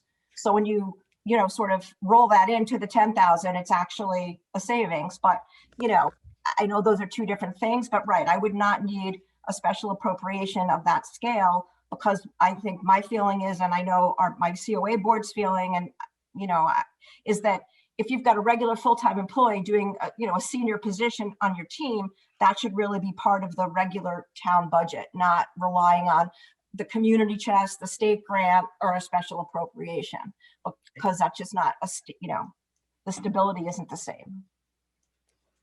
Thank you. Other questions? Okay. Sorry, I couldn't get off of mute. Those are a lot of numbers kind of flying around, and I didn't see those in the packet. Are they in there? No. Okay, yeah. Could we just get a spreadsheet? To see, Yes, I can send you, yes, I what's have a going where? spreadsheet that shows kind of, what the general fund pays for now and what I'm proposing it to pay for in fiscal 22 and where the other money is going to be plugged in. I can definitely send that.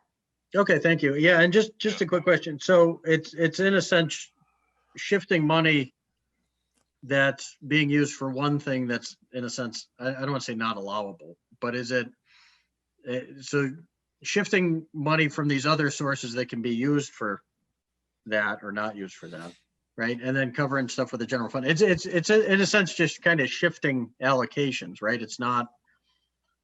Right. So I'll give you an example. For example, our funding that we get from the state right now has been the same for years. It's $12,360.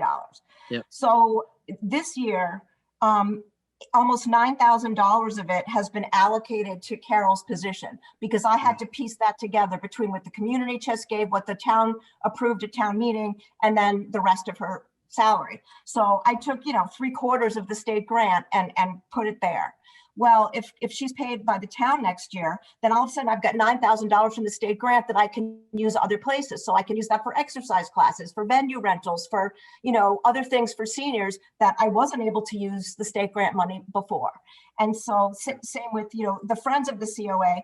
I mean, they'll pay for any kind of senior programming. They'll pay for the newsletter. We had money in the budget this year for the town to pay $1,200 towards the newsletter cost. Well, the Friends will pay for that. So I was trying to figure out, if I use all my capital in salaries, what other funding sources can I plug in to pay for things that I don't need the town necessarily to pay for, as long as these other funding sources remain stable. And the Friends, has been for years, as has the state grant and the LRTA. The community chest, I just submitted the grant application for 16,000 because we got 16,000 this year. 15,000 of the 16 was for social workers. So now I've got 15,000 that I'm using to try to help like the under 60s starting in July, and families that might need assistance with, holiday gifts and, food insecurity and things that we haven't had to deal with before in the COA budget. So I've kind of tried to figure out a way to make it all work without asking for too much from the general fund. Gotcha. Okay. Thank you. Other questions? Okay, thank you, Joan. If you would send that will help us a great deal. Yeah. And I know you've sent it when we did the reorg back a couple months ago. I mean, a lot of that was in there at that point as well. So. But it's evolved, as I said, it's evolved over time as the personnel board rated Carol, so yes, I will send you my most up-to-date info. Thank you very much. You're welcome. And Thank you. Joan, we'll see that when you come to speak to us in a couple of weeks too, right? Yeah. Absolutely. Good. Thank you. Capital planning. Who's going to present that? I just think I know. Kate, are you doing that? No, actually, Rob Furtado and Stephen Bastek. Okay. If they're, I see them on the screen. I see them on the screen. They're both muted. And they're both dark. Yeah. And is that the part of the packet, Kate? It says Town of Carlisle Capital Plan Narrative. Yes. Yeah. Okay, because I want to just pull it up for myself. I was going to print this all out till I realized there were 90 pages in this packet. Right. Yeah. One of the things I printed out. Unfortunately, Rob, you gave it to us without any lines. So I had to, with my ruler, I had to kind of make lines so I could figure out which column was where. But next time. Kate, I can share it out with folks. Yeah, mine has lines. Yeah. Oh, I didn't have lines on mine. Huh. I must have a better printer. Yeah, you got special treatment, Alan. Okay. Anyway. So Rob? Rob, are you going to present? I might, if you don't mind, I'll just give you a little background for Tim and Rob and Steve. It was probably a year ago at this time that the group started to get together, do a little collaboration around, facilities upkeep, whether it's supply purchasing or vendors or services, just seeing if we can find a way to have some savings by bringing everybody together. And it was also that same time that Tim and Rob and Steve took up doing an inventory of the facilities, right? What are those pieces of our facility, town hall, library, police, fire, schools, and what do we need to replace? And this has been something I think Josh Kablotsky was trying to make happen for years. So luckily Rob and Steve took it upon themselves to do that. And now it's been turned into a 5-year capital plan, identifying all those needs. And we presented that in this document, and they've also outlined like the life remaining for many of these components, but also there's a risk of failure column, I believe you'll see. We added that based on a recommendation connected with our elevator incident from last year, where we realized there's a considerable risk for some items if it fails. Like if the elevator fails, we know we experience some difficulty, or if our wastewater treatment facility fails, it could bring our whole system to a shutdown. Whereas if the tractor fails, then we might not be able to use a tractor for a few months. That's not the biggest problem in the world. So I just appreciate Rob and Steve bringing all this together for the whole town. And now Rob, Steve, I'll kick it back to you guys. Thanks.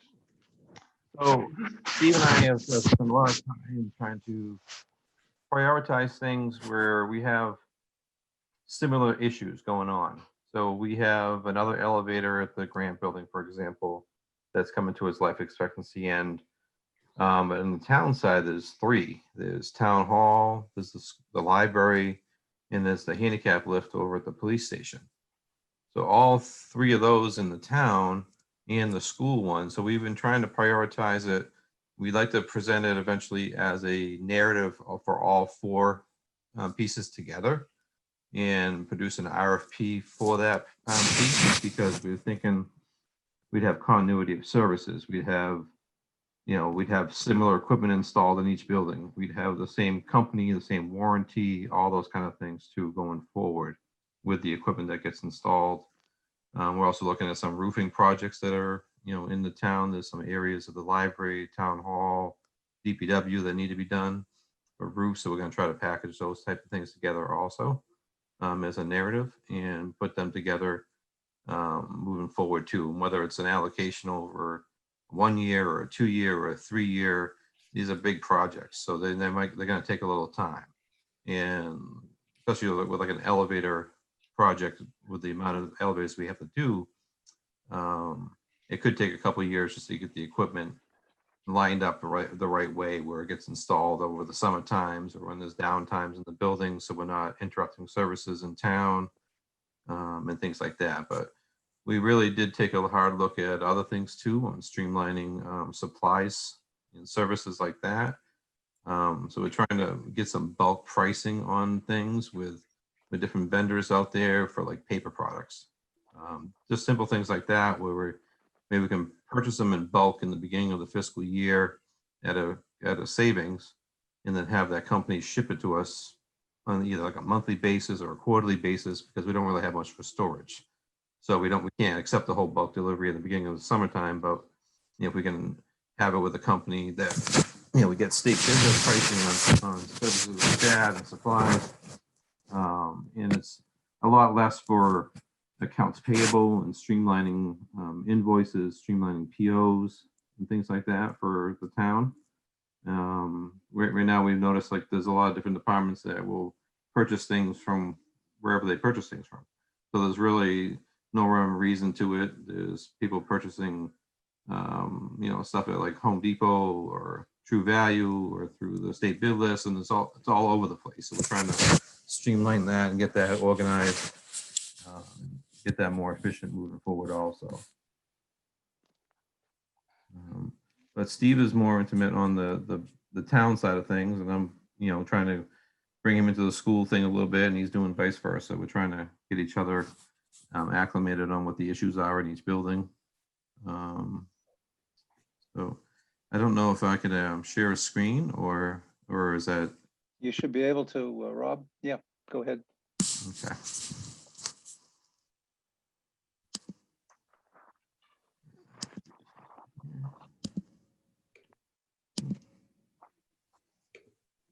Jim, maybe if Jim could share. Jim, are you still on? Yeah, man, you want me to share my screen, Steve? Yeah, if you could share that spreadsheet that we're working on. I'd say we've been invited to edit, Jim. Was it 0? No? Yeah, I gave you all the rights, Luke, everything you want. So, Of course, I have multiple copies, so you. so like Jim had said, like yeah, we looked at things that if they were already at their life cycle end. So there's different things out there that I'm looking at. My well pumps and my sewer pumps at the school are already at their life expectancy. We just did a test in October on the drinking water side of things, where our pump was only drawing water out of the well at about half the speed it should.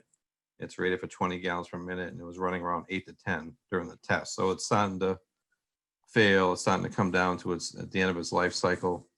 I know there's been issues with the town with the salt. The salt shed is pretty well known. The roof at the library, there's been some roof leaks over there. The police station has some HVAC work that needs to be reducted, and some areas that don't have ventilation in the police station that needs to be fixed. And again, there's the handicap lift over at the police station also, in the elevator at town hall. So in looking at like moving forward, there's 4 elevators, like I said earlier, but we're trying to space them out annually on, you know, which one we think we should target first out of the 4. You know, and I think with the police station handicap lift, we were lucky that passed inspection last year. So we were kind of holding our breath on that one when that came up. So if those go down, like we had the experience with the Corey building, you could have an environmental impact, but you can also have a lack of, ADA compliance for those buildings. We didn't have any ADA compliance for our students almost for the whole calendar year last year, with the Corey elevator being down. So we had to, improvise there, make concessions on how to, transport, students down to the gym and things like that. If the handicap lift of the police station fails, for example, there wouldn't be any public accessibility to the building with somebody with a handicap. So, it's a public building, they wouldn't be able to go into it.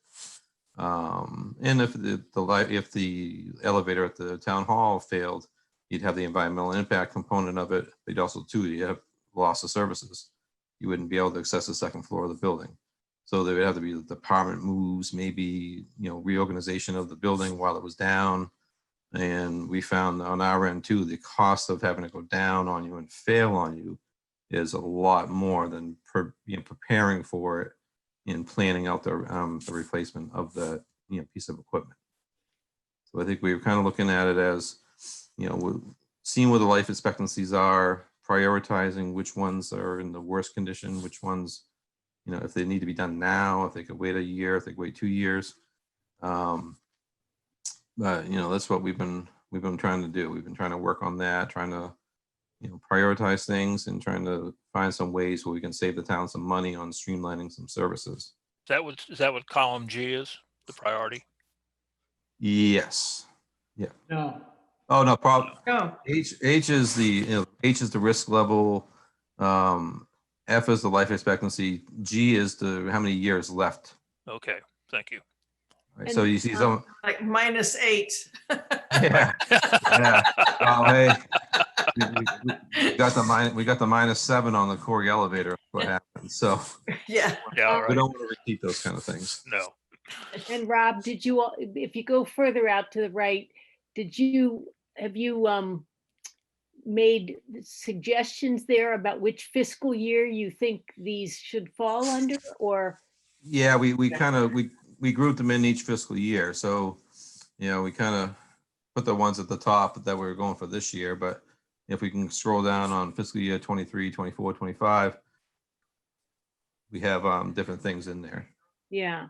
So you base the priority on basically looking at the risk factor. Risk factor, and also too, like I was saying about trying to, if we can group some things together that are similar projects like the elevators. Yeah, have some savings. Yeah, there. we spread it out over a 3-year span, just for the fact that it's going to be, for 3 elevators, you're looking at probably about $500,000. Yeah. So, it's a huge hit, but they're all around the same age. They're all put in the mid 90s. So Wow. it's getting to be about time. So, you know, like I was saying before, we wanted to try to tackle it also too with that continuity of, you know, equipment being installed. You know, the same, you know, we award the RFP to a company that can install, they can support it, they maintain it afterwards, warranty it, all that kind of things. You know, companies that are bonded, you know, so we don't have to worry about a, you know, a big expense falling on the town if something goes bad with the project. Mhm.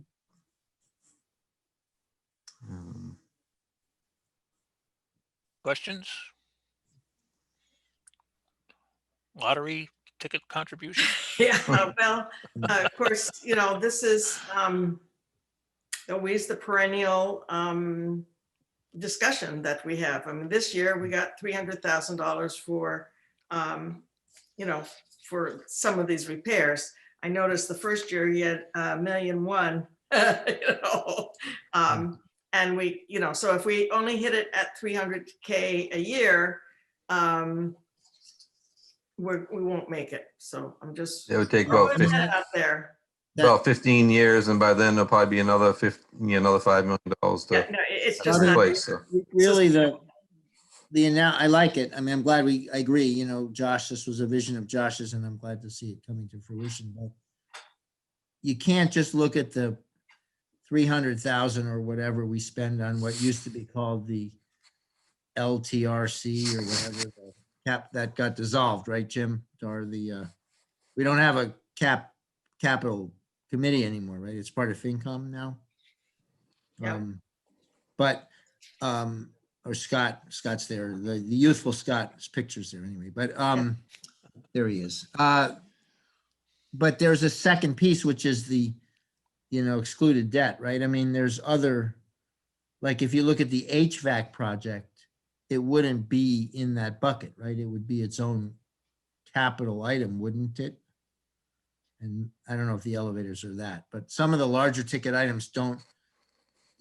We've commingled two buckets, I guess is my point. It looks like there's probably $1 million a year worth of projects, especially in the out years. I'm sure more things will come in to get that to $1 million, but what is generally the split we have historically between capital, you know, specific capital items, excluded debt, and just the long-term caps budget, which is generally around $250,000 or 300K. Well, one thing, David, we did fold that long-term caps committee into the finance committee, but now there's the facilities committee, which, you know, I think ultimately will be taking a look at this spreadsheet. Right. But also there still are capital items that will come up from the departments, especially equipment, you know, trucks, things. Yeah, no, that's my to the point. finance Making committee. my point more articulately than I can. I'm not interested in the process of who evaluates, like finance committee or municipal facilities. I'm just saying, if you look at $1 million, if you look at the bottom line of the spreadsheet, you know, 1,875,000, $1 million something, blah, blah, blah, you know, it's going to be, there's probably $1 million a year worth of stuff here, but how much historically of whatever it is we do approve has been, you know, a specific line item, a specific capital item as compared with the bucket of, you know, small requests that generally total about 250 to 300,000. David, I don't have a specific number. I mean, we can go back and look at the debt items. I think generally when we talked about it on long-term caps, individual items generally didn't go above 50 to 75,000. Usually when it hit that point, you know, with exceptions, you would break it out as a separate warrant article. That's kind of a fast and loose guideline, but yeah, no, I mean, that's a good guideline. So I think again, I'm very interested in us managing the high level process from the standpoint of the total town budget. So to frame it, you know, is this a lot of money or not a lot of money? We have to really look at what historically we've spent on the larger ticket items as well as the smaller ticket, where this list is one single list. That's That's not a criticism. It's just a way of looking, you know. That's true. For instance, the tractor is not a facilities. So it's an equipment, and that really should go on the, in your other bucket, as you said. I Right. think, David's also talking about debt, which I found, it looked, when I first started here, you borrowed for a truck for 30,000, which that should be used more by free cash. So you have to, the debt is just a funding source, and you can do individual projects, or it's been seen by Carlisle that you've rolled several projects into one borrowing, one debt exclusion. But that's more of a funding source of how you Right, want and I to- agree. You're absolutely right. I don't want to commingle But the fund. I look at capital, it is more of, and you can correct me if wrong, when I did it, it would be certain capital outlay would, be kind of like, a truck or something that you're doing for a 1-year capital item within a budget, opposed to a project that might cross over multiple fiscal years. That would be somewhat of a difference of what you might put into your capital program, opposed And I to- agree, and I'm really just looking for context, Kim. Like, so in other words, the HVAC for the school, which we know if we embrace it, it's $1.5 million or whatever that total ends up being. That's clearly, how we finance it. I agree. Right, you have to look at finding his procurement and, that we shall do, but that, like Jim said too, we've, the long-term caps has been folded into the, FinCom. So I mean, I guess I'm thinking about maybe 3 or 4 different groups of things from a, framing it. There is, as Scott points out and you point out, there's the tractor and I need a new blah, blah, blah, whatever, $30K here and there. I mean, that's the bucket that always ends up coming up to about $250,000 every year of stuff. Then there's these kind of end of life projects, which we just happen maybe, and I don't know this, but maybe we're in this cycle where, and it stands to reason because of the age of some of the buildings, that a bunch of end of life things are coming together, more or less in the same time frame. That's roofs and elevators, maybe things like that. That theoretically, if you could really plan it better, it would be more smooth, but maybe it's not. Then there's some quote unquote upgrade things, that are things that we just haven't done either well or we haven't done. And the one that comes to mind, of course, is the school air conditioning, where we didn't really ever have great air conditioning in the old buildings.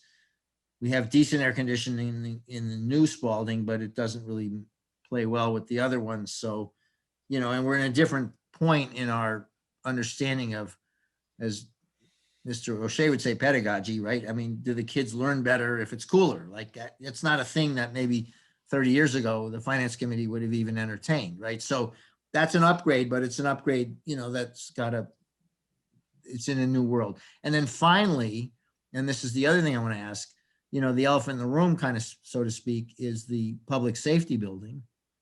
If we actually embrace a public safety building, what does that do? Then it's back to you, Kim. Like, what does that do to the whole mix of everything else that we can pay for?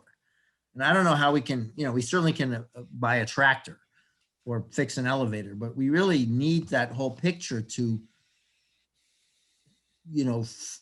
balance all these various requests. That's my point. It comes down to funding sources, where right now we have one, and that's the problem.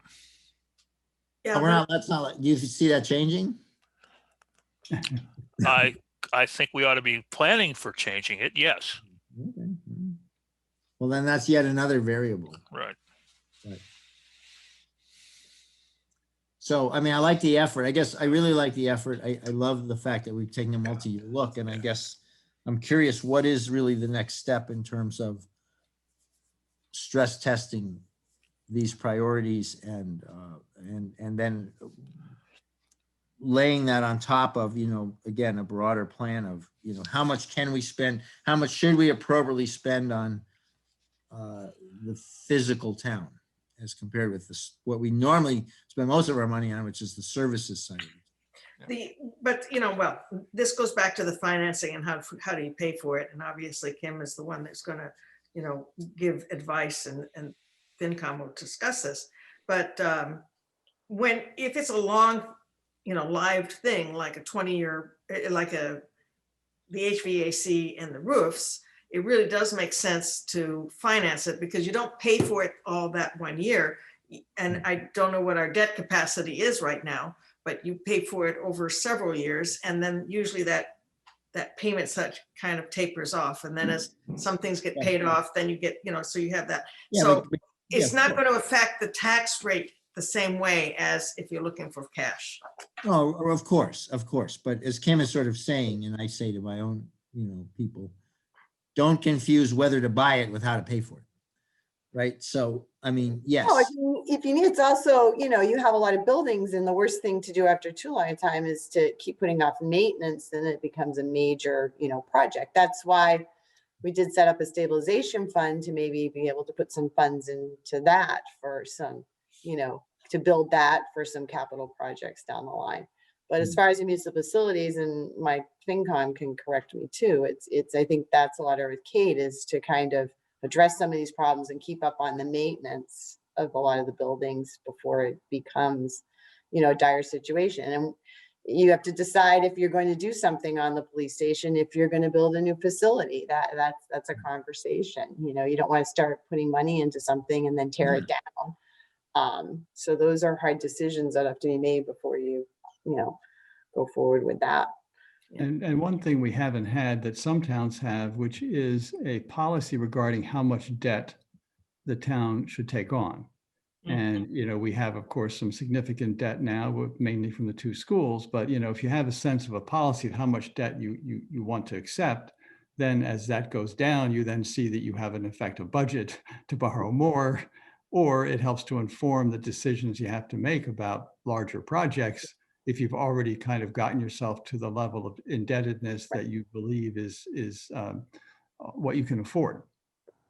And I can send you the debt projection for the next 20, and it does dip. I want to think in the 7th year or whatever, you'll see a dip, go. We're not, But we just brought not on at a a dip point, you're $3.5 saying. million debt. Yeah, right. Well, We just did a right. big So that- ban 2 months ago. We're not, Yeah, we're so not at a I peak agree. now. I mean, I like that. I think we should start with that because that number of these projects will be debt financed or would be debt financed, to Kate's point and to Alan's point. So I think, again, I'm just looking for process guidance here. Rob and his team, Robin and everybody on that municipal facilities, Steve and so forth, have done a lot of work here to give us a lot of data. So there's a lot of good information that to work on. I'm just curious, is that a finance committee thing that I realize we're not in a joint meeting anymore, but is finance committee going to take the lead to sort of characterize that, or you want select board to begin to give you guidance on? I'm just confused as to where we take it.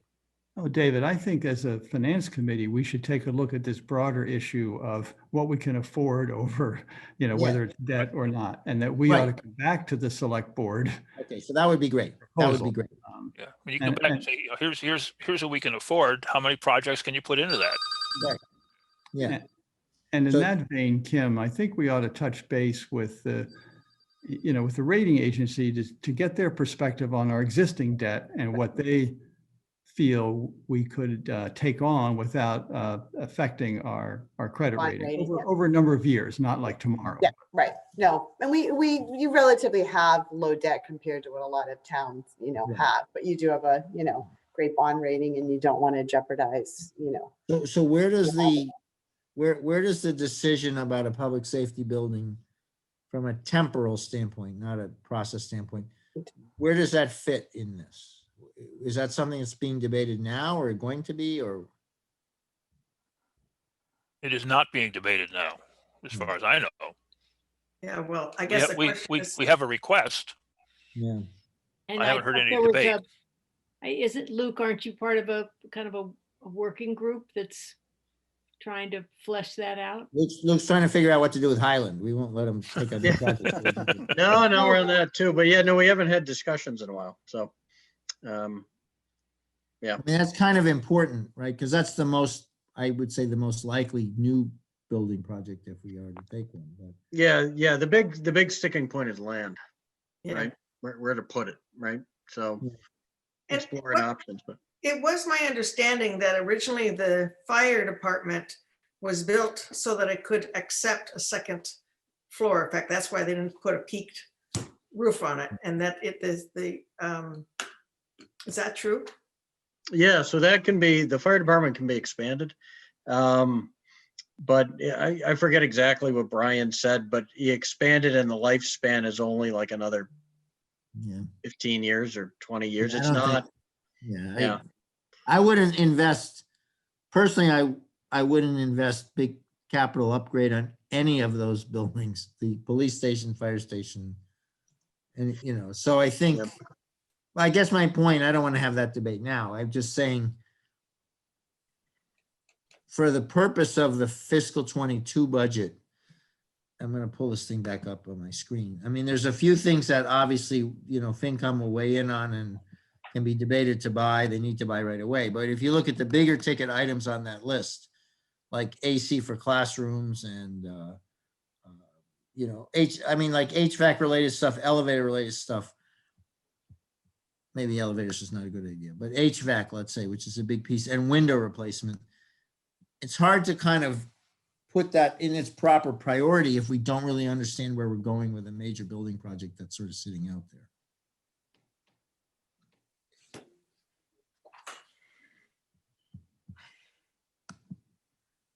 And I don't have any answer. I'm just, Yeah. that's, Well, it's And at a certain point, I was hoping the master plan would show some direction, but I'm not so certain anymore that that's going to rest there. Doesn't look like it. No, so. I mean, we know enough, right? It seems to me that, again, it's sort of a select board job, I think, too.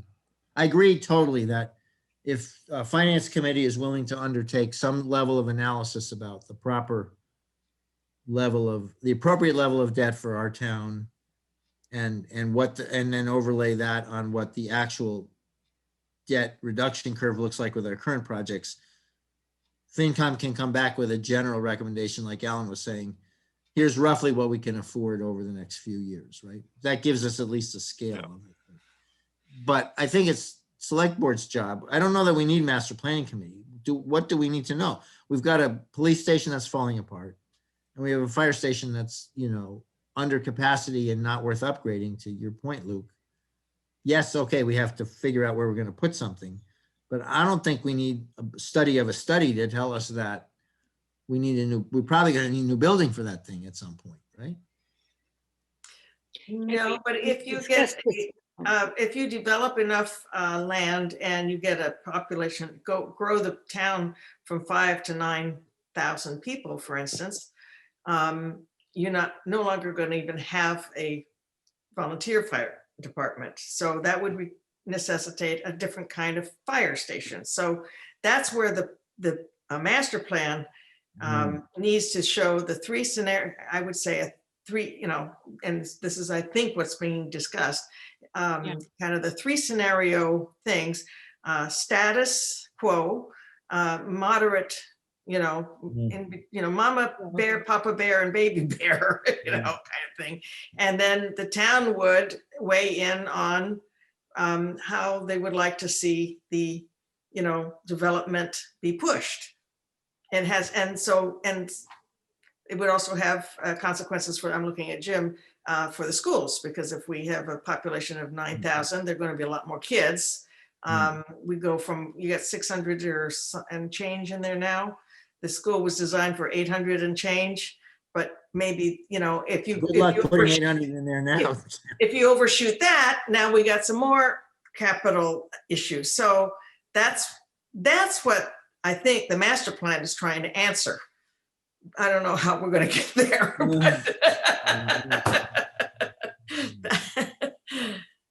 All right, we're not going to solve this tonight, folks. No, but actually, you raised some good points, David, in the kinds of planning that we need to do. You said we got a couple agendas. We got a couple open agendas. I mean, we should spend some of our navel gazing time ought to be on, you know, not waiting around for master plan, but let's just use common sense. Valentine has great, you know, demographic projections about the kind of size we can expect to see anyway. Yeah. And, you know, just start, we need to start maybe just modeling Just, what we think. And then we need to just chew the fat. No decisions necessarily, but we really have to just have kind of a freewheeling, these. Well, freewheeling and then, discussions and so yes, that- no decisions, but some time frame to make a decision. Well, yes, okay, Right. yeah. Yeah. But we have to put out on the table what we know and what we don't know at this point, which is. I agree. All right. Can I just ask a quick Yes. question? Can Yep. someone just clarify, this capital list is separate from the facilities list, correct? Those two different lists, or is there overlap, or? are There's they a lot of overlap, right? Mostly, in fact, all overlap, I think. Yeah, it looks to me like this is almost all of it. It is, I So think when it's we one meet with bucket, right? Everything, facilities- all Yeah, the 3 buckets Dave described are all in this one space. Right. Yeah, yeah. right. Yeah, it's a big So bucket. we're gonna be meeting We with could tease it out to departments, the 3 and buckets. we're asking departments to identify their capital needs. We're also gonna be meeting with facilities. I just want to make sure that in those meetings, we're covering off, or do we need a separate capital meeting? I think, honestly, I don't mind that the school and the municipal facilities are lumped into one. What I do think we should take out is, though, the things that would go to you, the equipment. That's what I was saying, the tractor, Trucks and tractors. Yeah. yeah, trucks and tractors. But I think there's only a tractor in there. I don't know about the anti, I'm just looking of this whole list. There's a $28,000 aniron filtration system that maybe could come off. And the well and sewer We can pumps. sort through that, I think. But I yeah, just want to make sure we're finding everything, and everything's on the radar. Yeah. We're not missing anything. Otherwise, Okay. otherwise, I think everything is on here. I see, because I saw the salt shed, and I know about all the roofs and all the HVAC. There's a little bit of there might be, okay, so the only thing that's not on here is something that was talked about today with Gary at the MFC, and that was that the fueling tanks are coming to the end of their life cycle, and we no longer have a second fueling station as a backup. So we would like to look at those and make sure that, we'd like to get that before they fail. Kate, I hope that when the facilities committee comes to talk to us in a couple of weeks, that this list does whatever you and that committee want to propose really for the next fiscal year, that Right. there is a recommendation at that point, even if it's only tentative. Right. Yeah, that's what I was going to say is, I mean, there's a short-term need to address the, fiscal 22 capital budget. I think a lot of these things on this list, we won't be ready to evaluate, but we should certainly plan by fiscal 23 to have a better, use this information in a framework. Well, the MFC has not gotten this list from Rob and Stephen presented formally, right? Not yet. So I think really, if you guys could maybe talk to Jerry and get a formal presentation so that he sees this, and then, so we can meld the two, because I think they're already melded in certain respects, but it would be helpful if we're all on the same page. No Yeah. I problem. would say one minor mechanical piece of advice. I don't know, Scott, if somebody over there is a good Excel jock, it's pretty trivial to create a pivot table. And then you could take this Excel sheet and you could rack and stack it in different ways, like, for example, by priority or by years of life left. I mean, you can do some prioritization using Excel tools that will help you, help you along in the thinking of the budget. I don't know, Scott, are you able to do that for them? You're muted. You're muted. I assume that means you're Excel. Yeah, I can certainly do it within Excel. I haven't done that within Google, but I assume that. No, but function- you could take the Excel sheet, run a pivot table, maybe shoot it back to them, or Yeah, okay. give yourself that. I don't know. I mean, I don't want to give you homework, but I'm just saying it'd be an easier way to look at some of the, not the short term like the year, but which it's already organized by year, which you of course can do, but by prioritization as well. Yeah, I'm happy to do that. It's not a big Yeah. deal.